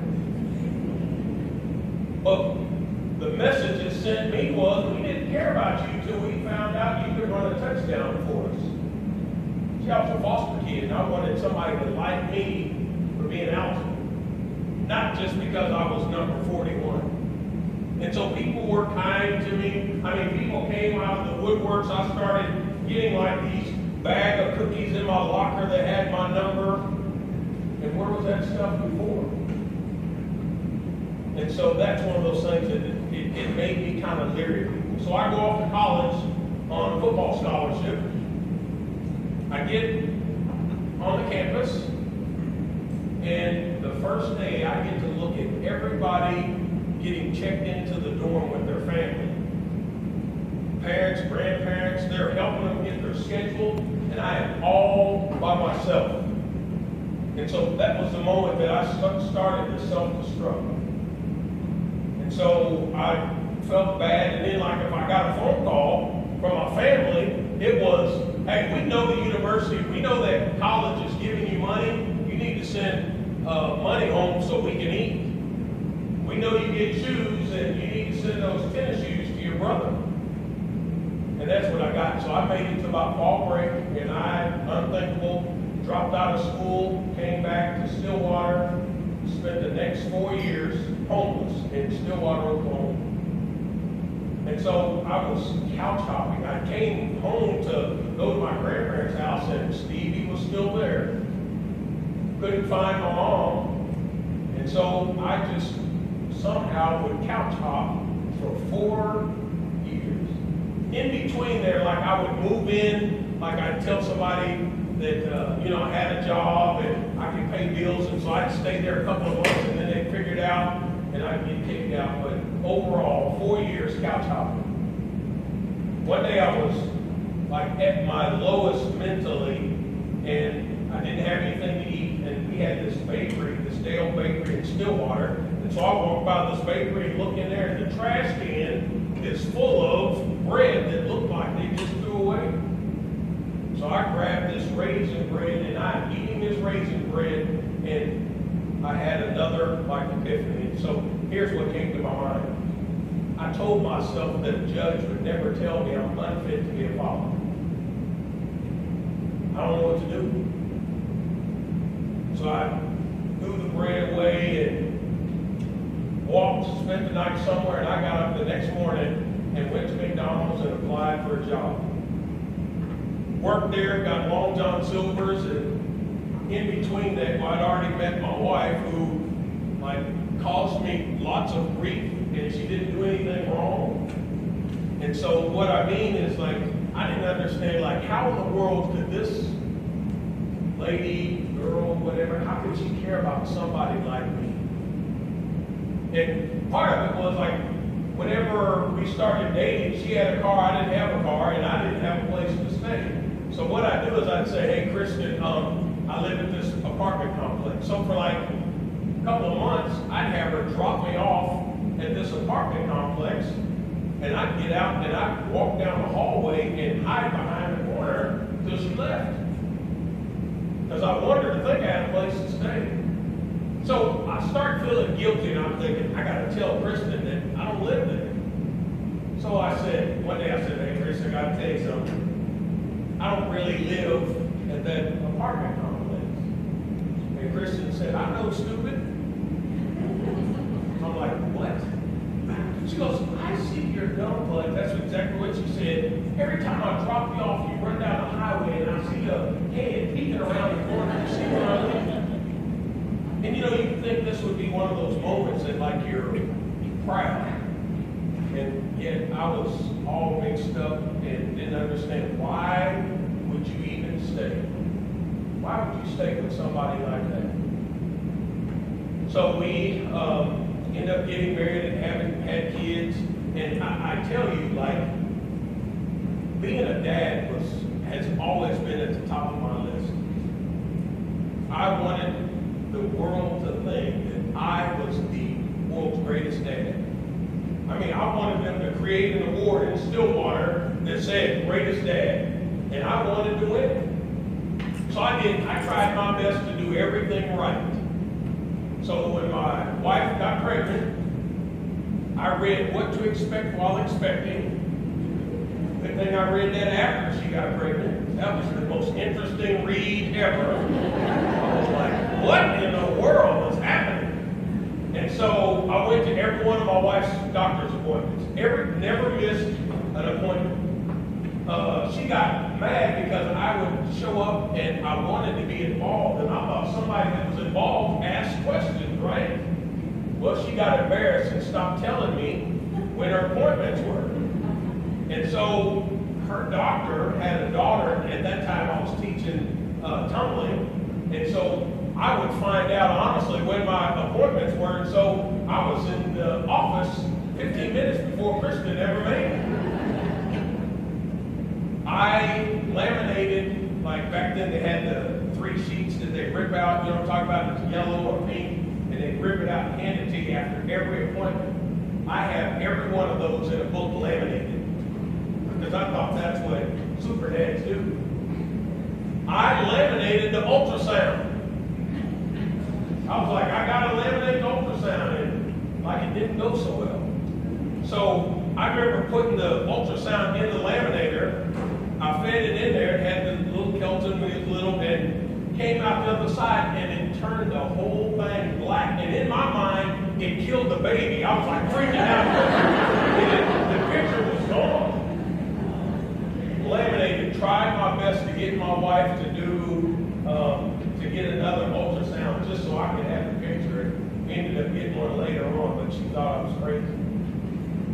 So my kids, when they were born, like Kelton and Colin, I put them in a wagon. I wasn't the smartest, but back then I was like into working out and I was exercising. And so I would put Kelton and Colin in this wagon that I made, and I tied a rope around the wagon, and you could see me on any given day running down the street pulling Kelton and Colin in this wagon.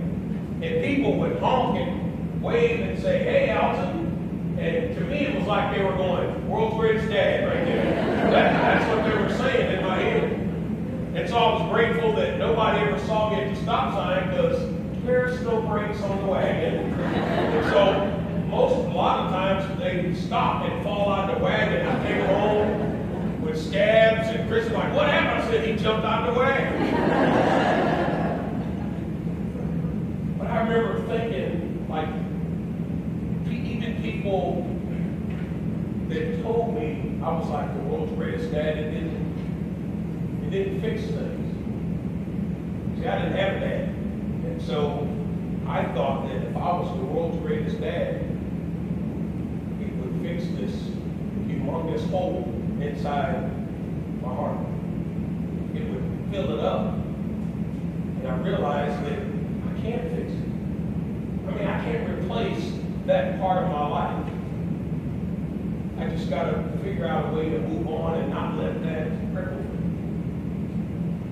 So I tell people, all I've ever wanted was for my kids, like on my last few days of life, I want my kids standing next to me saying, "You aren't perfect, but we are proud to have you as a father." I don't care what anyone else says. I want my kids to tell me that they're proud of me.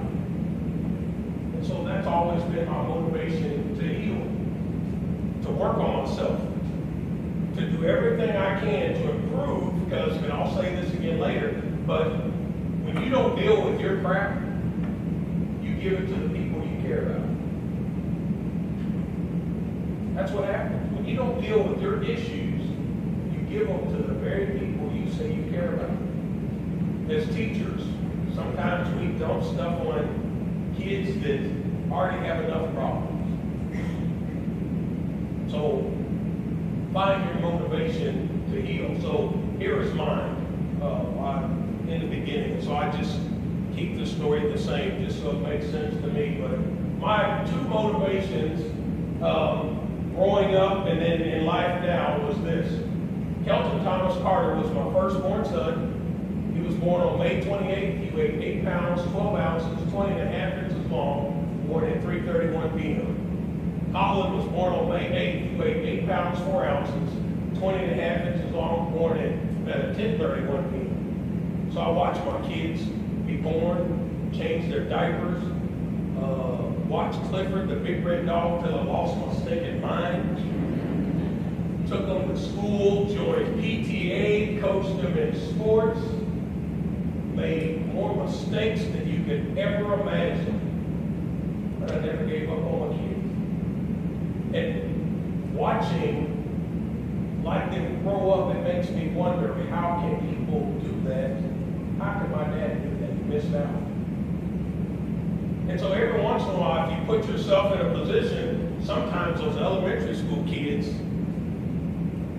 will just give it to you. Curtis is one of those that I never go to him for positive comments because he's always, I just know. So this is what he said to my wife like a month ago, and I don't understand why, if he says something stupid, it's my fault. Like she gets mad at me. So she was standing leaning on the counter like this. Curtis, for whatever reason, took both hands, put them on her stomach, and said, "You got a big old belly." Went straight to the bedroom, packed myself, and left the house. But every once in a while, kids will say something to you that, like, will just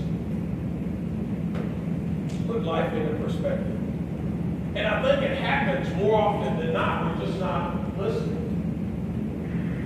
So I was at a school speaking one time, and I was talking about my dad, and I must have sounded miserable or sad, because when they asked me about my dad, I'd say, well, I don't have a dad. I don't know what he's like.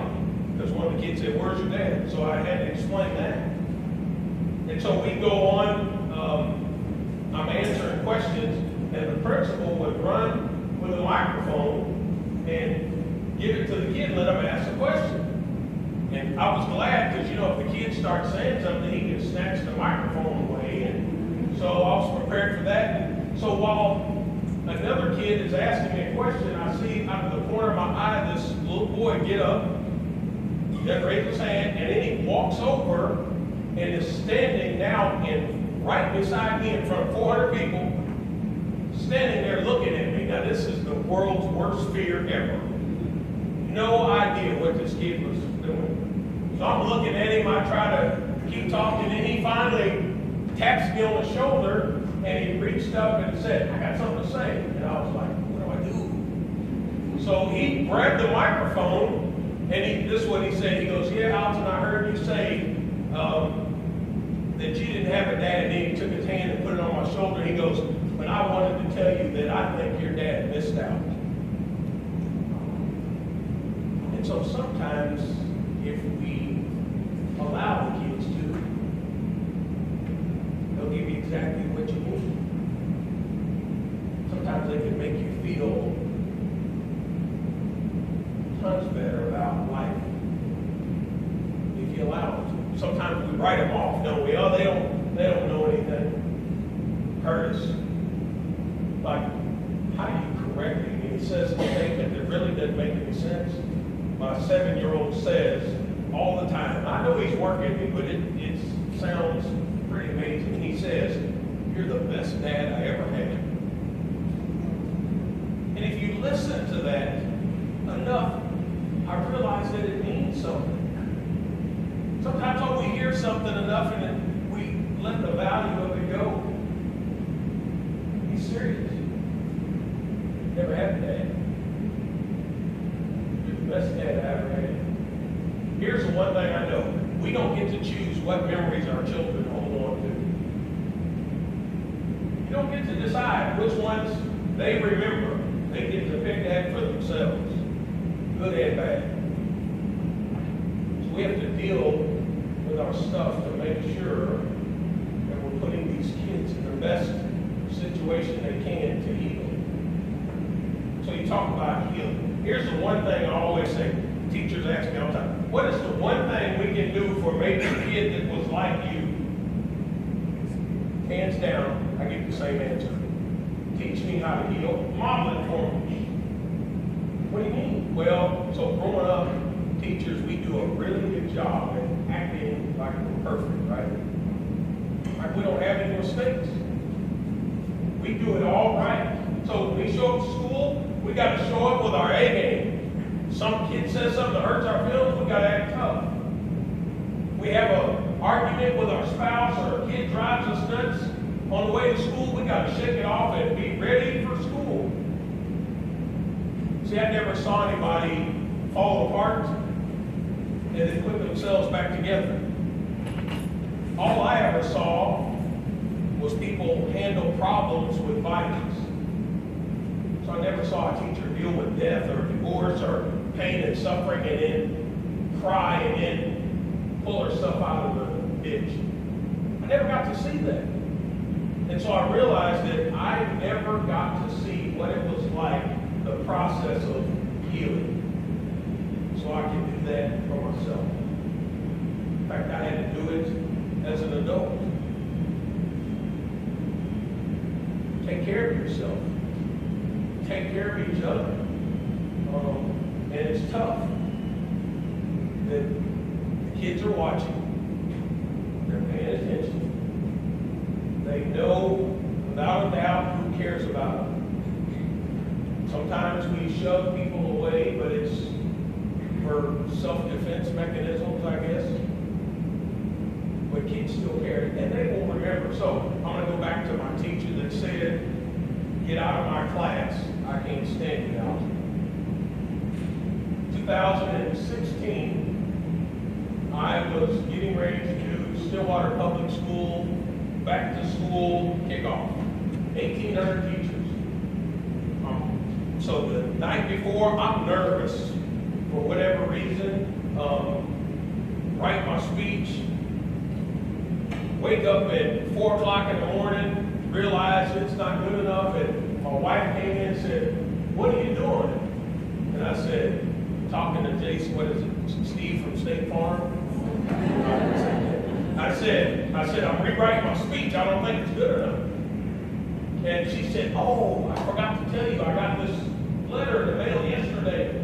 So she handed me this letter, and I open it. There's no name on it, no return address. So I open the envelope, and I read this letter from my teacher saying that basically she said, "Alton, I'm sorry, I read the story in the book, and I'm sorry that ever happened." She said, "But I too had a rough childhood." She said, "And I thought that if I had like all these expectations and my classroom was perfect, that people would see me as perfect." Think about that for a second. Like, if everybody thinks my classroom is perfect, they'll see me that way. So what she was trying to do was fix her brokenness by presenting herself as perfect. Just makes you miserable. She goes through a couple of things and then talked about her class and her peers and the pressure she was under, and it ended with, "I'm very sorry about that happening, and I hope you find it in your heart to forgive me." So even now, like, teachers are still teaching me things. Ms. Thompson. And so after this story, I want to open it up for questions and let you ask me anything you want about trauma, kids, how to deal with certain situations. But so Ms. Thompson, my 4th grade teacher, 2016. So my book had just won the Oklahoma Book Award. We were doing a book signing, and there's like 100 people, all my friends, trying to make me feel good about myself, showed up to do a book signing. So they're in line, and at the back of the line is, I see Miss Thompson. I hadn't seen her in a long time. So I see her at the back of the line, and as soon as I recognize it's her, I'm like, "You get to cut, come on down." And so Miss Thompson got a book in her hand, and halfway down there, she starts crying. I'm like, "Woman, what are you?" I didn't say woman, I was thinking, what are you crying for? That's what I was thinking to myself. And so she gets to the table, and she's bawling. She can't even talk. She's crying so bad. And so I go, "What's the matter, Miss Thompson?" I wrote a good story about you. She goes, "When I read that story, the reason why I'm crying is I read that and it broke my heart because I thought I failed you as a teacher." She said, "I had no idea that you felt that way about me." She said, "Alton, I did everything I could to reach you, and I thought I failed." And she said, "These are really kind of, sweet, bittersweet tears." And it made me realize that, like, often kids don't ever come back and say, "Hey, thank you." They don't come back. But you have to know that you did what you could to make a difference. That you did the best you could. And so, like I said, I realized that I hadn't ever thanked Miss Thompson for that. So a few weeks later, I had this guy come to me. He said, "Alton, hey, I used to be on the board at the Boys Ranch when you were there." And he said, "I am a member of the Lions Club, which they supported the Boys Ranch." He said, "Won't you come speak at our end of the year meeting?" I said, "You want me to come to the Lions Club and tell them about how your children's home treated me? Okay, I'll do it." So I show up, and I wasn't derogatory, but I kind of told the story. And after it was over, the same guy said, at the end of the speech, he raised his hand in the back, and his name is Gordon Slaughter. So Gordon told me in front of everybody that he was the one that got our ranch dad fired for making us carry bricks.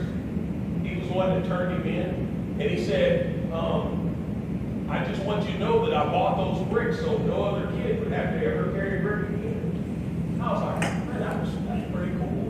And because I'm sarcastic, the first thing I said is, well, it took you long enough, but that's okay.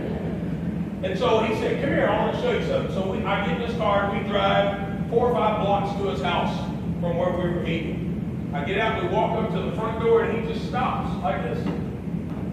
Standing there, and I'm like, what are you doing? Never said a word.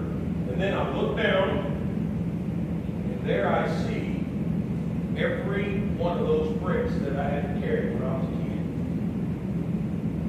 kid. He goes in the house because I'm falling apart. I mean, those things represented something horrible to me. And so as I look at these pile of bricks that they were a patio in front of his house and went all the way around to the back. So he comes back out a few minutes and I'm getting ready to go. I get in my car and he literally comes to the window and hands me a brick and asks me if I wanted it. And so I thought about like how frustrating it would be to have that. But I took it anyway, and I went home and ended up writing my first children's book, The Boy Who Dreamed Big. And so the story's about Alton in this 4th grade class with the amazing teacher who was teaching him to see life in a whole new way. And it made me think about like my past and how I didn't recognize Miss Thompson. So I went back to that guy's house and I got 10 bricks. And I showed up at Miss Thompson's office. She was the first one to get a brick, and I signed it from the boy who carried bricks, thanks for lightening the load. And she has that brick sitting on her desk. So Miss Thompson was one of those people that meant the world to me, and I didn't know it. And again, once you decide that you want to heal, it's amazing how you see life completely different. How you see yourself completely different. And so sometimes, it's the small things that make a difference, like in a kid's life. Sometimes you can do little bitty things that changes like a kid's world. It's not about great stuff. Sometimes it's about, here's an example. Teacher, or they had this little boy in school. He was in 3rd grade, and he was such a mess that like at 3 o'clock, he probably could have burned the school down, and nobody cared. They just was glad it was 3 o'clock. I mean, he was a mess. He was such a mess that he would run across the street after school. He'd stand in the teacher's parking lot, and this little boy would flip off all the teachers as they left the parking lot.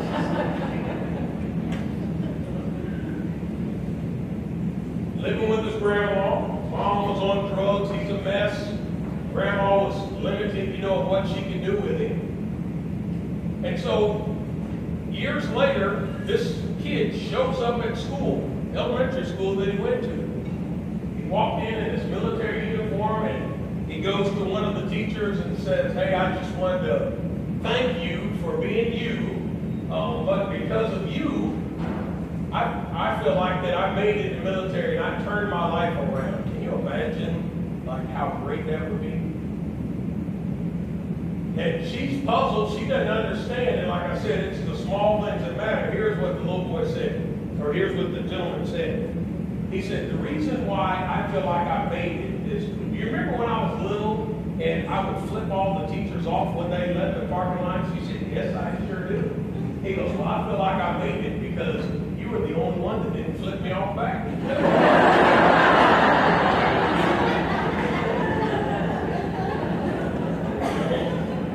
Now we laugh, but can you imagine? I mean, it's hard to. You almost want to see a teacher flip off a Thursday. Really, what did you get out of that?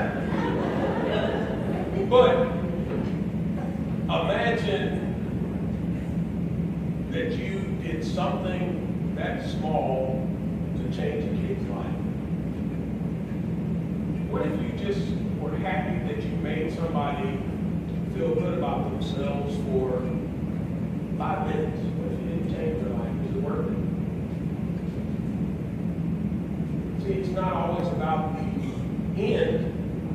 So you work your tail off to help a kid graduate, and he graduates from high school, or he drops out of high school, but he's able to feed his family. He's not a failure. But the kid at some point felt like it was important enough to at least take care of his family.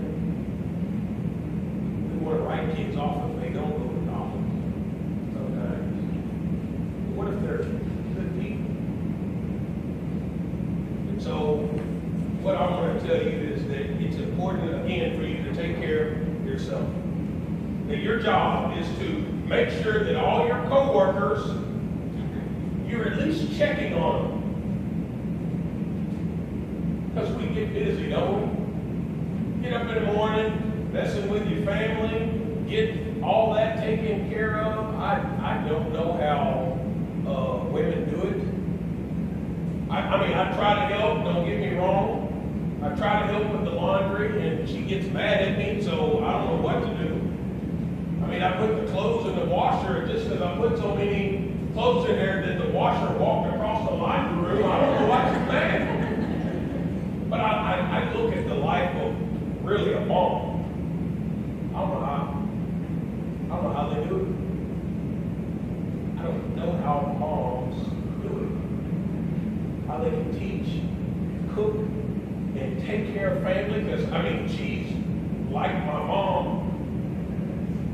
She takes care of me.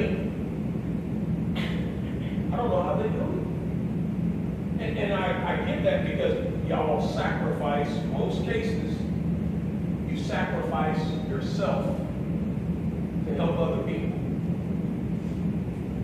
But in reality, you're not giving them the best you. You need to give people the best you. So you got to take care of each other. Put down your differences. I was at an elementary school or doing a staff development, and the teachers were talking, and I asked this question. I said, okay, what score would y'all give each other if I said 1 to 10, how close are y'all? I mean, without a doubt, when you ask that publicly, everybody's like, 8, 9, 10. And it's usually when you do secret ballot that you get -4s, you know what I mean? And so I asked them a question, and they all gave 8, 9, 10. And so we started talking about like that number, and one of the teachers starts crying. I was not ready for a Dr. Phil show. I don't know what to do. What happened? What do I do? So she's crying, and here's what she said. She said, yeah, I heard what y'all said about we're 8, 9, and 10 in terms of being family.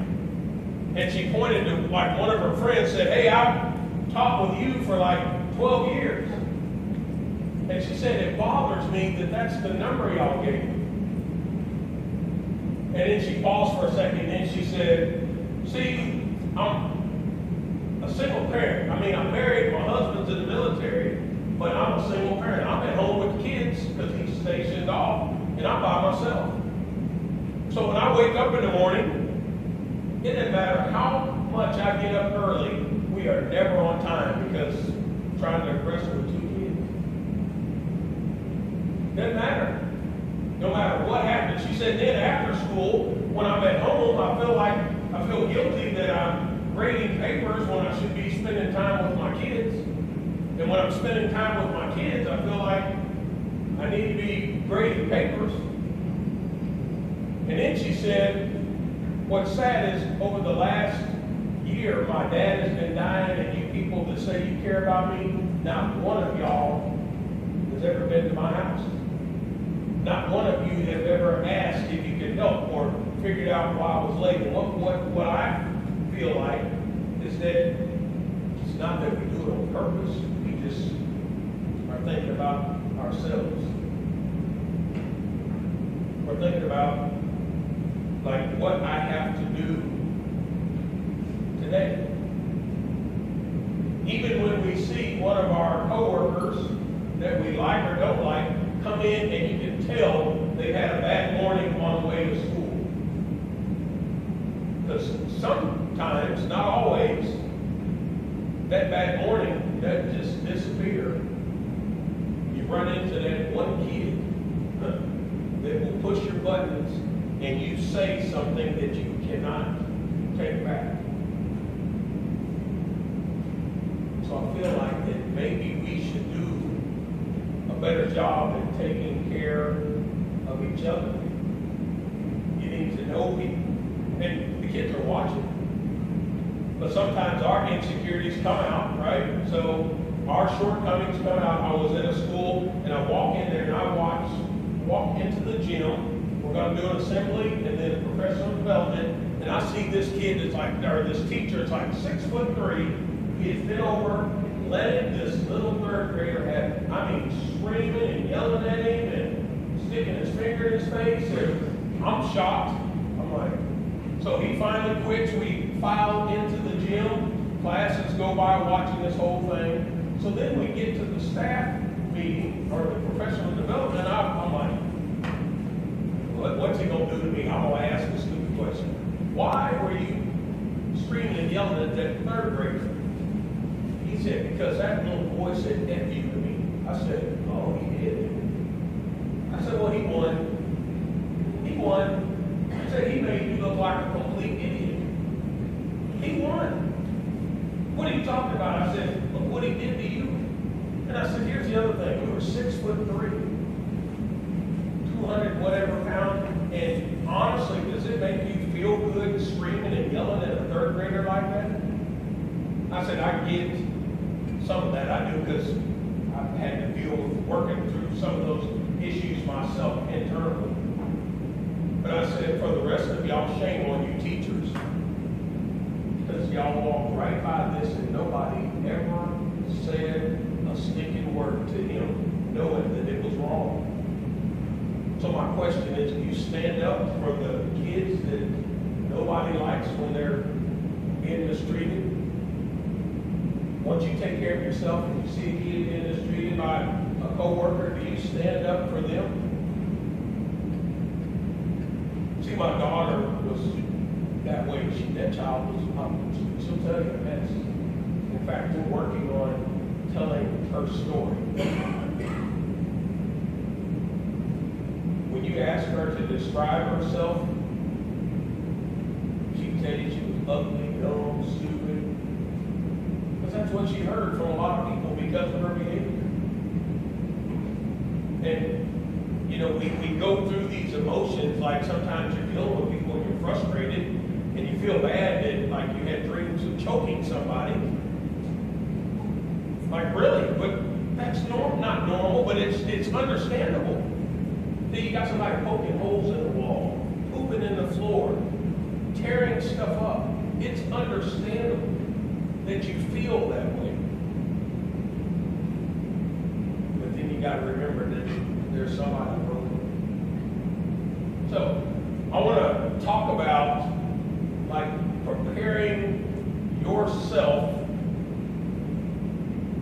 to be the best you. So what do you think kids like? Do you think kids want people perfect? Do you think kids want a perfect teacher? Do you think they want somebody that doesn't have any issues at all? So why do we spend so much time trying to act like that as adults? Why do we? Maybe I'm by myself, I don't know. But I feel like we do. We put a lot of energy into trying to be perfect. And I'm not saying you shouldn't work on yourself. But why do we spend so much energy trying to show people that we got it all together, life is great? I hate Facebook. Because I get to deal with my youth kids talk about, oh, so-and-so's got a perfect life. I'm like, if you only knew. Because you can put whatever you want. My wife works with a lady that says one thing, but posts another about her friends. One-on-one, she says a whole complete different story than she posts. Oh, I got the world's greatest friend, can't stand her. So we mastered the art of not being ourselves. So the most important thing in life is to be sincere. Wouldn't you agree? Once you learn how to fake that, you got it made. Think about it. Yeah, we spend a whole bunch of time trying to make people think we got it down. Anybody go to church or the grocery store with your spouse, and you have one of them arguments, you know what I'm talking about, all the way there. And as soon as you step in that parking lot, you're the happiest couple in the house. Not a problem, just turn it on. And here's my point. In the back seat, your kids are watching. So my oldest son is also, Kelton is one of those kids that he cannot. I remember having a conversation with him at 16. He told me, he said, Dad, either I'm going to make a face or I'm going to say something, but I'm not going to stop both of them. But it would come out of his mouth. And so the great thing about Kelton is he was always honest with me about how he felt and what he thought. Sometimes it hurt so bad, and it hurt because I knew what he was saying was true. So one day I got frustrated about something. We're going into Walmart or a store, and Kelton's with me, and I'm griping him out, going overboard about something. I mean, just going on, and it wasn't that big of a deal. So I'm griping at him, and then I stopped because one of my friends sees me and said, "Hey, Kelton, how you doing?" He did this. "Man, you got a great dad."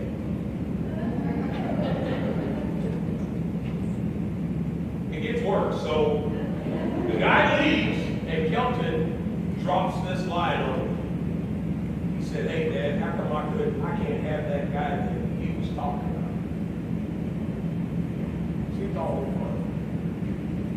And I want people really to think that I'm the world's greatest dad. He didn't want a perfect dad.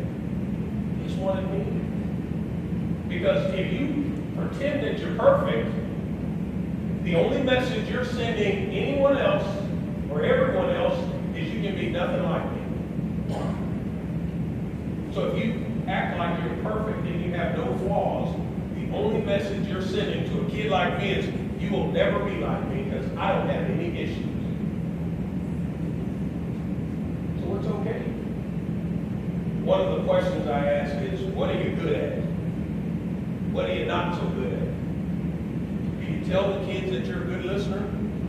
We assume that people know that about us, that, oh, I'm a good listener, or I'm good at being organized. But we don't tell them because we just assume that they know, and they don't. Sometimes they don't. But how would they know if you don't tell them? How would they know to come to you for anything? So like on Monday, all my teachers, first day of school, said, "Hey, I'm a good listener. If you need to talk to me, I'm your person. Hey, I'm good at organizing. If you need some help organizing, let me know. Hey, I'm good at compassion, whatever." And so on Monday, if I get up and, man, I need somebody to listen to, man, I can go to this teacher and she can listen to what I have to say. On Tuesday, man, I'm having organization problems. I'm struggling getting to my classes and my papers, but Miss So-and-so or Mr. So-and-so told me they're good at this, so at least I can go ask them a question. Stop assuming that kids know what you're good at. Tell them. And the things that you're not good at, first day of class, in terms of schoolwork or being a teacher, I challenge you to say this. Hey, my name is Alton Carter and whatever, and I want you to know that here's what I'm good at, and here's what I'm not good at. I'm not good at, y'all think about what you're not good at. What is the one thing you're not good at? And a couple people tell me. What are you not good at that has to do with either not math, but some sort of emotional? So no schoolwork, but organization can be one of them. Compassion, patience, Time management. time management. I'd say compassion, like the girl fighting stuff. Compassion, yeah.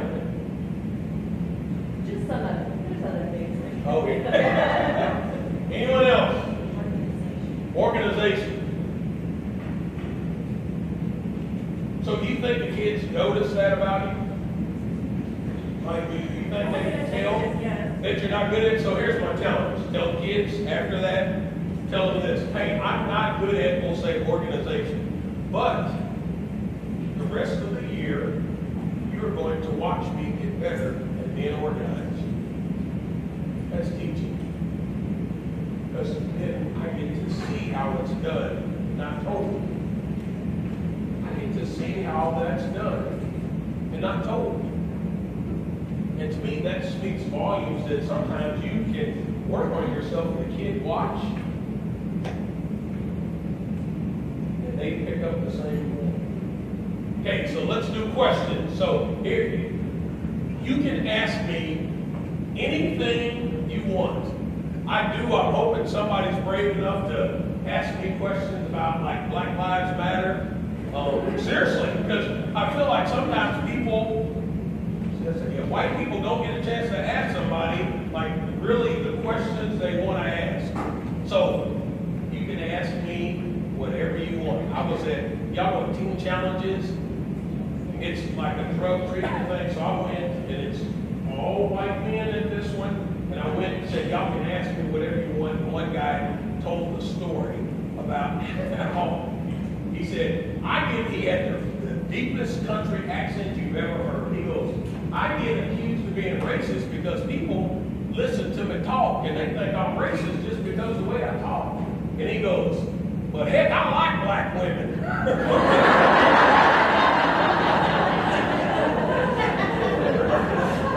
So, the reason why I laugh is it made me feel like $1,000,000 that he was in a platform that he could share and say whatever he wanted. And a lot of times with today's society, I'm sorry that white people don't get a chance to say, I am sick and tired of a kid playing a race card. So I want to provide you that opportunity without repercussions, and sometimes it's better to have a discussion. So I had somebody, yes. What, you called us white people and you called yourself black people. You know, what is the preferred term? For me? For you and then generally speaking. So I have no idea because somebody else decides that. They didn't ask me. So like when they say African American or Negro, nobody called me and said, hey, what do you want to be called? And so everybody's going to be different. And here's what I'm saying. I think in today's society, it doesn't matter what you say, you're going to make somebody mad. Yeah, I mean, isn't that the truth? So is Negro acceptable? I would stay away from that one. just because it's dated. Okay. Just because it's dated. So I would say black, African American, those are probably safe too. Okay.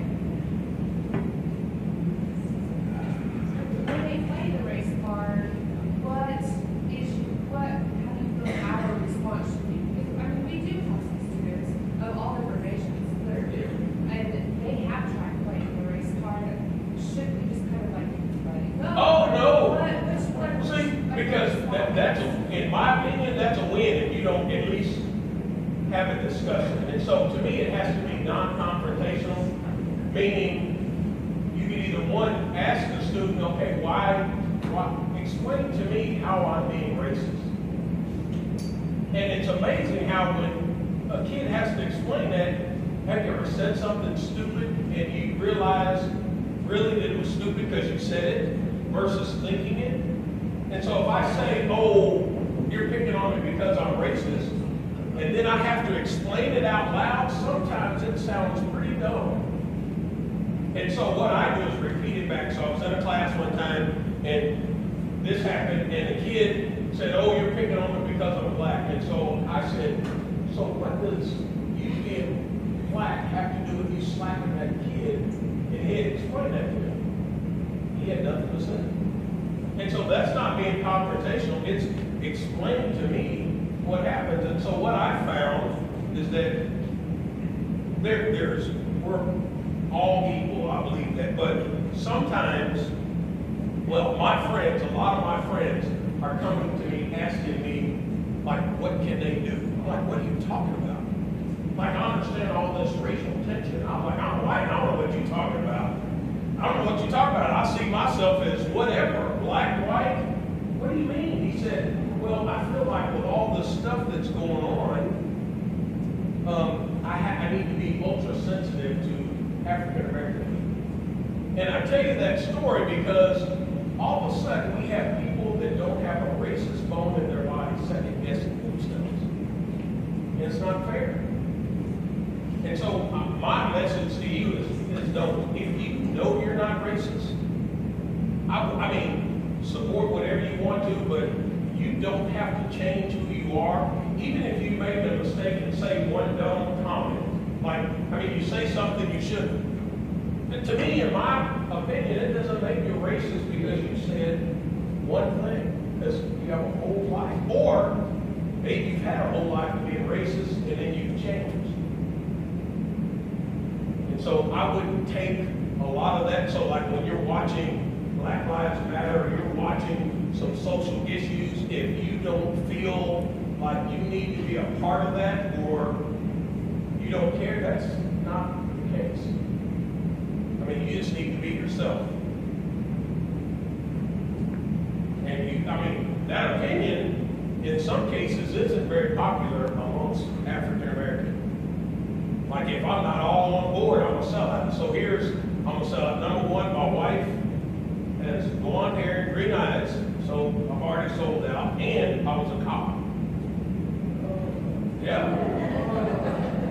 So I'm all in for getting in trouble then. And I get this. You're a sellout. You don't know what it's like to be us. These are things that I hear my people say to me. And don't get me wrong, I have had racist stuff happen to me, but I believe in responding differently. So again, it's interesting to me when we hear people of faith talk about racism, and yet it's almost like reverse hate. Like we say things to people that are different than us because somebody has mistreated us. Well, here was the challenge to my youth kids when all this stuff started. One of my kids said, well, what are we supposed to do during all this? My message is, do the right thing. If everybody did the right thing, we wouldn't be having this discussion. So if you say something that's racist to me, I should still do the right thing. There it stops.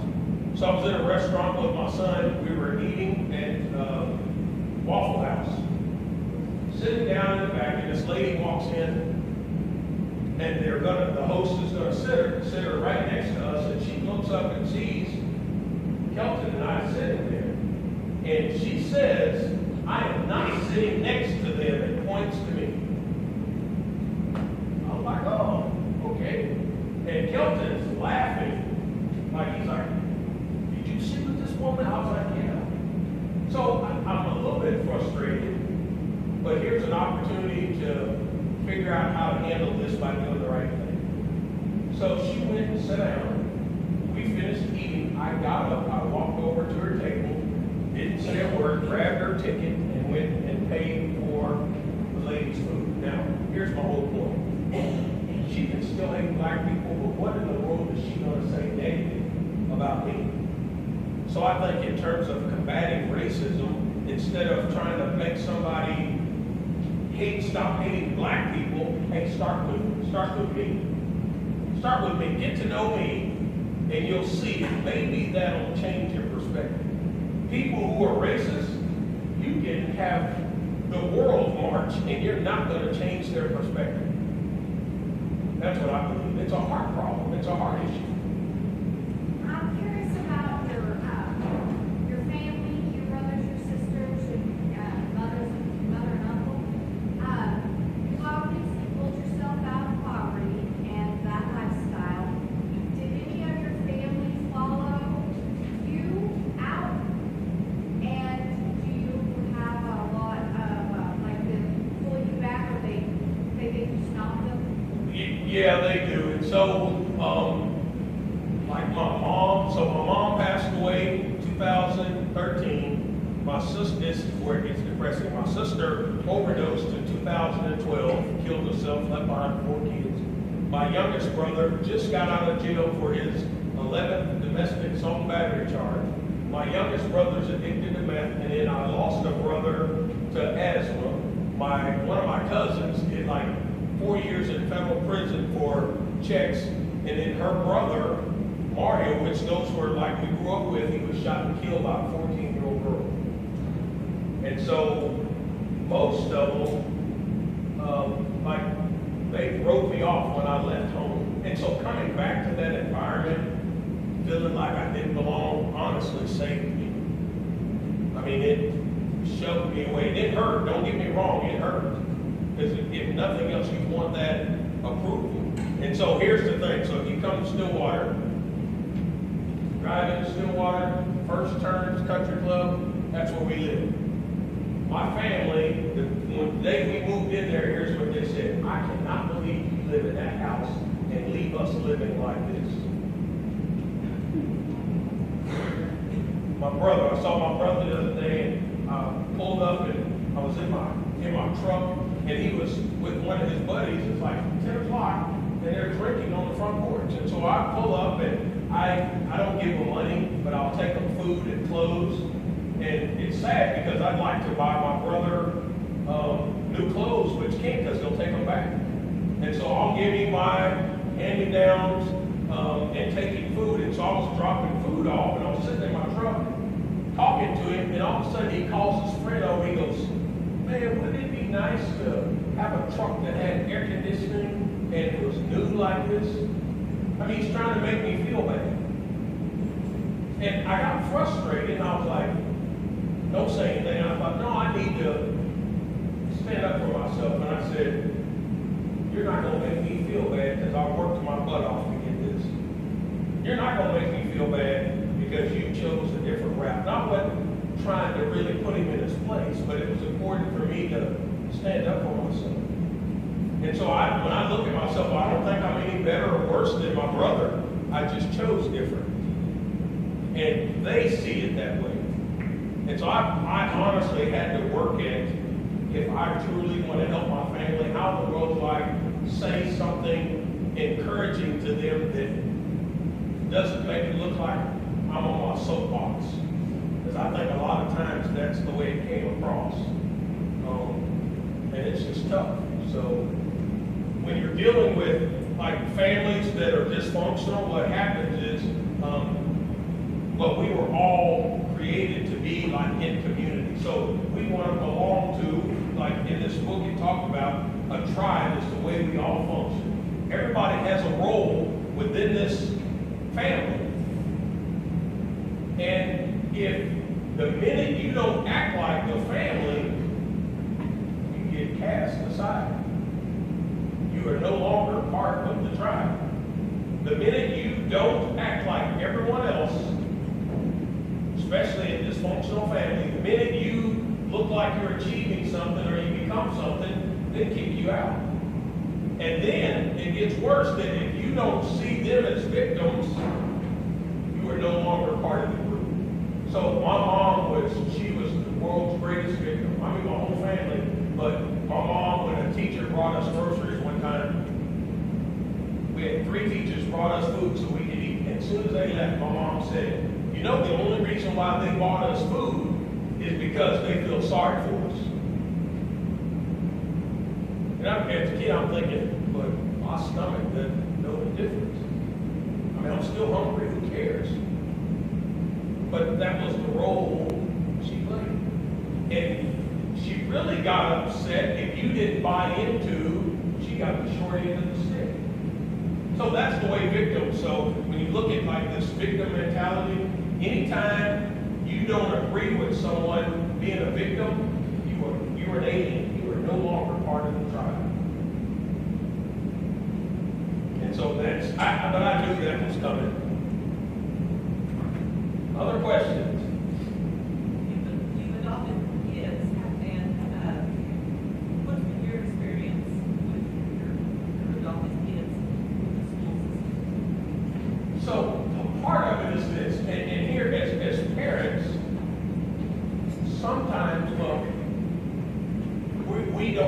Columbus public school at all. So when you adopt kids with issues that you're working on, so because I do what I do, I thought it was important. Number one, I wanted the teachers to know exactly what they're getting. So we set in, I made an appointment with the teacher, the counselor, and the principal, and I said, here's what's coming to your school, and we listed everything, issue that I thought would come up, so the teacher knew what she was dealing with. I mean, we didn't say, oh, here's a perfect kid, and all of a sudden, he had these other issues that we found out that the teacher told me most parents don't do that. We went through, we gave them their file. And it wasn't so I could make my daughter look horrible, it was so the teacher was prepared or at least aware of what she had to deal with. And so for us, that's it, man. So I'm supportive. We always believe in siding with the teacher first. So like if the teacher calls me and says, hey, Mr. Curtis bumped some kid on the head, I don't immediately cuss the teacher out or say, oh, you know, he was a foster kid in the children's home. I'm like, I don't know what's, you don't do that. And so that's what we believe. But also I'm one that looks back and I know why I'm here. It's because of teachers. So, and also my wife is a special education teacher. So that's other questions. So I want to talk about dealing with like spontaneous outbursts with kids. You ever have a kid in your class that's all of a sudden flip out and you're like, what happened? You don't know what's going on. And what happens is we tend to take it personal, right? I mean, you'll see this even in sports. Like things are going great, coach will say something, a kid will flip out, and it shouldn't have upset him, but it did. And so a lot of times we think that the kid is doing this trying to get attention, trying to test the boundaries, and some of that may be true, but I don't ever remember thinking to myself, I want to see how far I can push this teacher. I mean, I just was a wreck. And so here's what I think. So deja vu is this idea that like at this very moment, we've all thought we've been here before. Saw this funny looking dude that had a head looked like a milk dud standing up in front of us talking. But really, in reality, it didn't happen. And so science says something that you taste, smell, see, hear, feel, or touch is so familiar to you subconsciously that it tricks your brain into, oh, that's that deja vu. So it really didn't happen. You just get this weird feeling, and that's how the brain works. And so imagine if you're in class, and let's say you're a 15-year-old girl. Sit down in class, minding your own business, studying for class, and all of a sudden a new kid comes in or boy comes in and he's wearing a new cologne that smells just like the cologne some man that bothered you had on. This poor child has no idea what's going on. See, the brain processes trauma, or the body processes trauma that the brain doesn't recognize. So a lot of times your body will respond to trauma or traumatic events, triggers that you have no idea. So watching like The Room will make y'all feel uncomfortable, but like when I talk about certain topics, it's interesting watching people's body language change. That's your body responding, and you don't even know you're doing it. And so in a classroom, sometimes that's what's happening. And it could be a sound, it could be a smell, it could be a phrase. So I realized that my mom used to say this all the time. I did the best I could. And it made, I just physically almost got sick when I heard people say that. That's a trigger. I started figuring out like these issues sometimes are subconscious, and if you're not careful, your family can pick them up.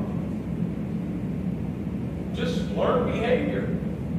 So I like have all these issues from my childhood that are like quirky, not bad, but just weird. Like I cannot eat in the dark. To this day, if I'm sitting at home, I have to have the light on. Somebody tell me why. Huh? bugs. We had roaches as a kid and still with me. If I'm eating at McDonald's, I will eat every French fry before I touch my hamburger. Why? It's not OCD. What's that? Had to share it. What's that? Oh, pull off faster? I didn't think that far ahead, but when I was growing up as a kid, we only had one item on our plate at a time. There was never two items, just one. So I'll eat and turn my plate. I said this wrong the first time, like doing this, so I just repeat it because it's comical. But I was standing up in front of a large school and I was talking about my quirks, and I said, one of my quirks is I have an underwear fetish. And see, nobody laughed. The kind of joke, everybody was like, what? And I was like, no, sorry. I have like 40 pair of underwear. And then they like looked. Oh no, I have 40 pair of men's underwear. And then I have 40 pair of underwear and 40 pair of socks.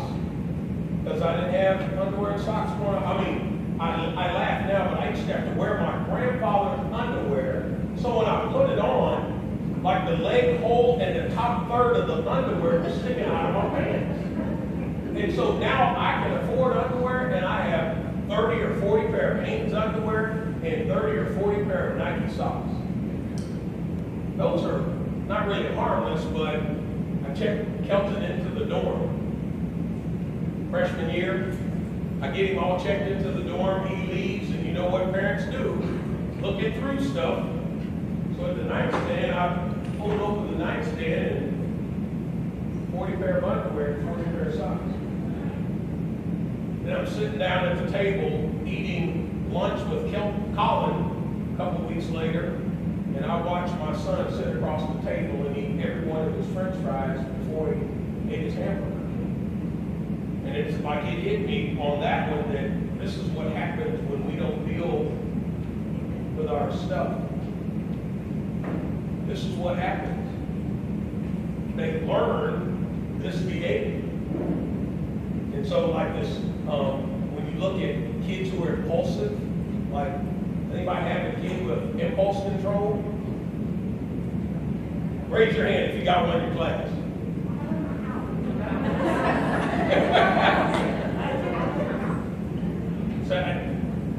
Say I want to be funny, but I don't look lame, I'll just say it. I'll defer till later. Dealing with kids with impulse control is extremely difficult. So here's what you need to understand. Let's look at how kids develop. A lot of kids develop like that impulse issue, where they just can't focus or sit still and something pops into their head and they go do it.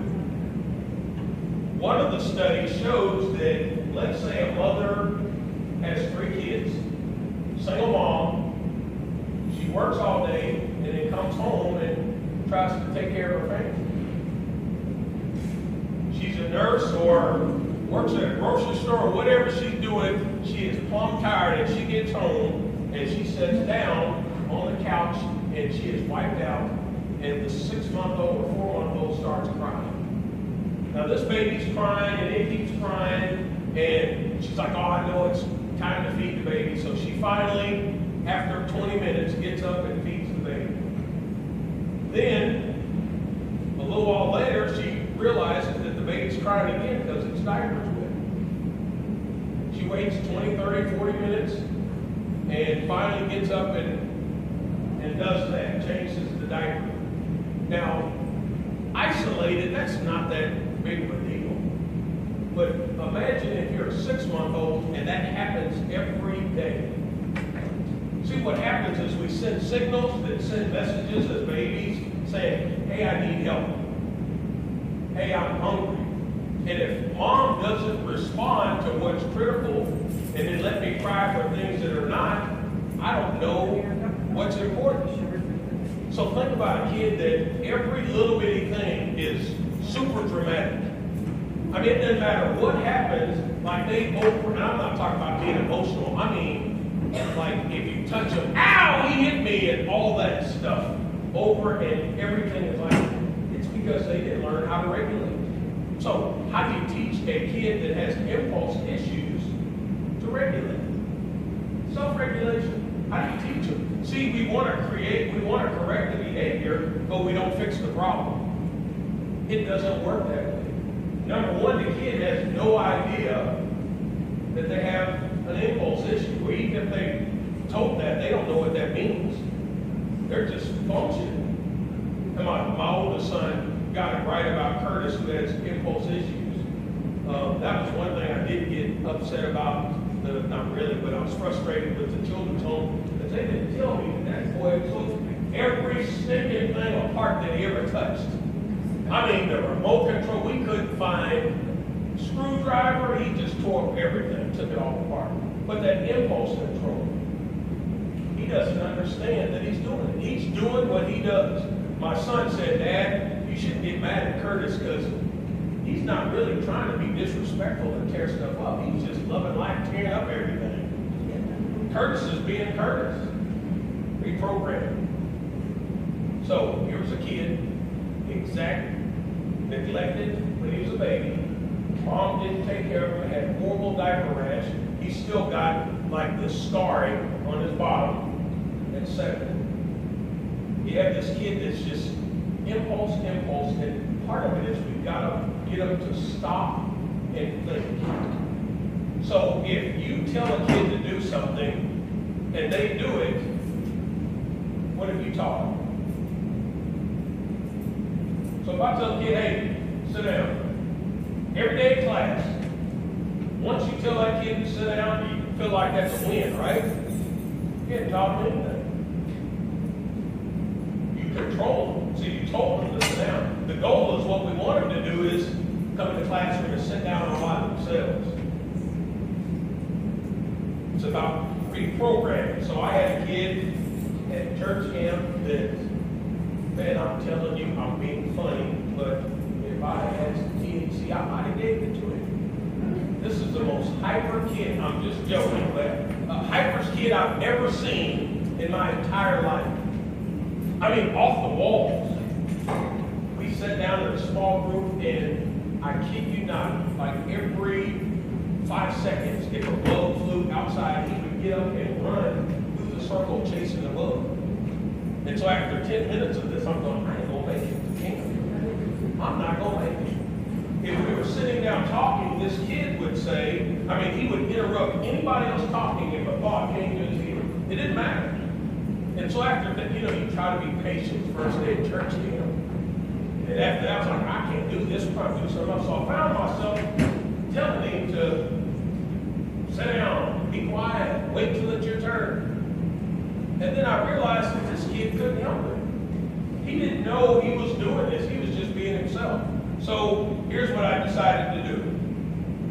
I started thinking, how can I get this kid to think and reprogram?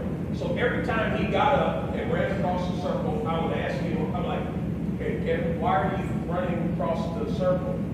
I would let him answer no matter how dumb it was. I'd say, oh, okay, well, can you please sit down? Now, when you look at this, the first clue that something's wrong is if a kid repeatedly, does what no one else is doing. Does that make sense? Like he's running and everyone else is sitting down. We look at it and go, what's wrong with that kid? Well, obviously there's something. And so I'd ask him to sit down. And if he was talking when someone else was talking, I'd ask him, why are you talking? And I would let him say whatever he wanted to say. And then I'd say, okay, you need to wait. Your turn. And I'd ask him, so we do this 3 days, nothing happens. 4th, 5th day, can't remember, we're outside in a circle, and he gets up because a bug flies across, and he takes off running, and he stops in the middle of the circle, put his hand on his mouth, went back over and sat down. Now I'm telling you, I'm about to start crying. Part of it is I don't believe anyone else tried to teach that kid that he was in control control of himself, and he can do it. Now, what happened from that, I have no idea. But I know the kids started the process of self-regulating. First, we got to teach them that they are hyper. Let them be aware of it, and then try to walk it backwards. Allow them the opportunity to think. My oldest daughter was, and she'd tell you that child would be eating a chocolate chip cookie, and you would ask her, why are you eating a chocolate chip cookie? And she would say, I ain't eating no chocolate chip cookie. And I'm like, you got crumbs all over your face. She goes, I'm not eating a chocolate chip cookie. I was just holding. I mean, that's what you do. And so one day I asked her, I said, okay, why do you do this? And here's what she told me. She said, when I was living at home, she said, my dad beat me no matter what I said. So I just would lie, because I didn't want to get beat. Can you imagine? And so now she's taught herself that no matter what happens, my first impulse is to lie for self-preservation. So I lie for self-preservation. It's really not about being disrespectful. It's about self-preservation so I don't get beat. So we have to fix this. So instead of getting onto her, here's what I did. I went to Walmart and I got a red and blue, the little bitty paint samples, and brought them home. And I said, okay, I'm going to ask you a question, and I want you to think about the question and don't verbally answer. Just listen to what I'm asking you, and I want you to think about it. So I would say, why did you eat the cookie? And don't answer, just think about it. And so she would stand there, and I go, okay, I'm going to hand you these 2 cards, and without saying anything, I want you to decide in advance if you're going to lie to me or tell me the truth. So if you're going to lie to me, I want you to hand me this red card. If you want to tell me the truth, you hand me the blue card. Right off the bat, that child, I mean like 85%, when that happened, I would do the cards and she would tell the truth. Why? Thought about it. Yeah. See, her first instinct was to lie for self-preservation. It's not that she was doing on purpose, that's what she had trained herself to do.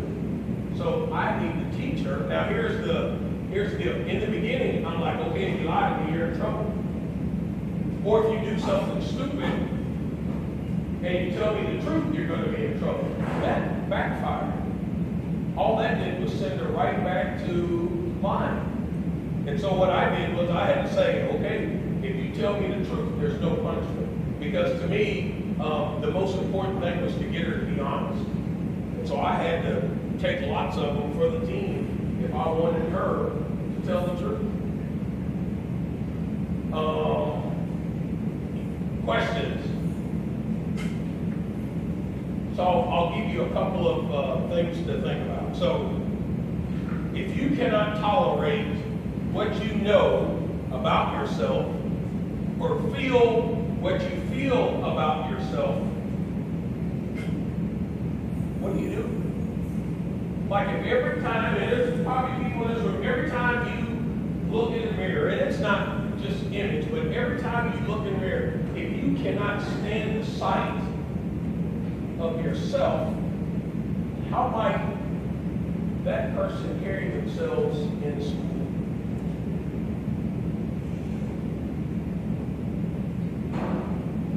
So if you cannot tolerate what you know about yourself, tolerate the way you feel about yourself, there's 2 options: denial or disassociation.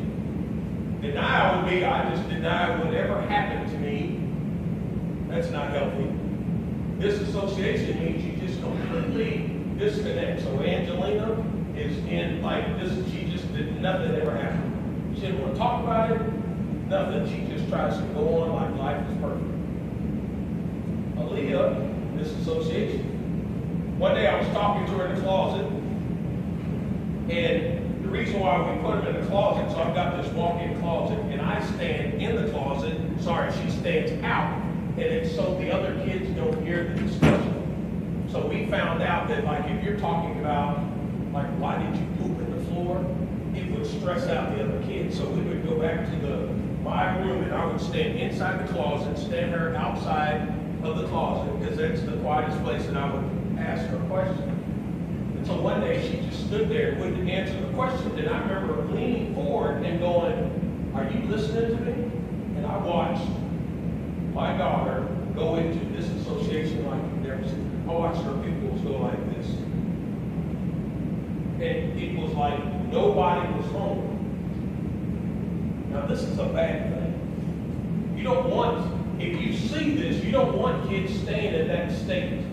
So we do not want, our body will go through great lengths to forget traumatic experiences. And that was her body's way. Her pupils would dilate and nobody was home.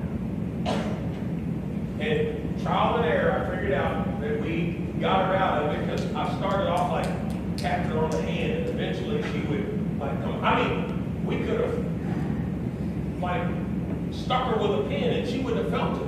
I mean, that's how disconnected she was. So we tap her on the hand and she'd come back and then I would tap her on it, so that didn't work. So I would kind of tap her, rub her on the head, and then she would come back.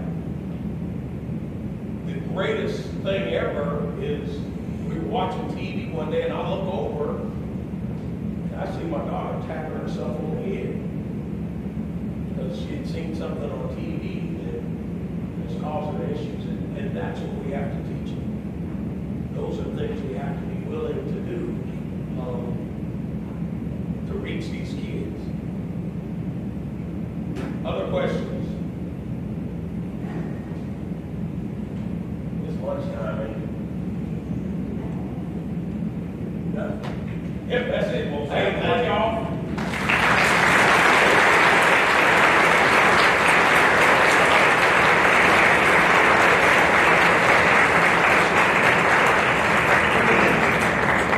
That's probably one of the most inspiring in-services that I've been to in quite a while. Like to thank Mr. Carter for coming out. I think we'll probably be seeing him again soon. Army National Guard will be bringing in lunch shortly. We're going to figure out how to get in the liver shop over here and have them set up in there. So here shortly, we'll have lunch ready to go. And what time do we start? Oh, you're back to the buildings this afternoon for vertical alignment. So anyway, we'll get this set up here pretty quick, and we're going to utilize Lainey's smaller body and go through a window, and then we'll get things set up to run. Thank you.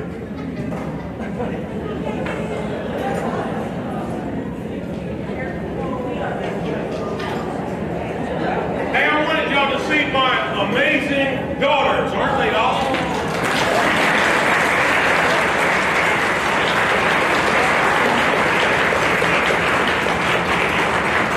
This is Angelina, and this is Aaliyah, and they keep me on my toes.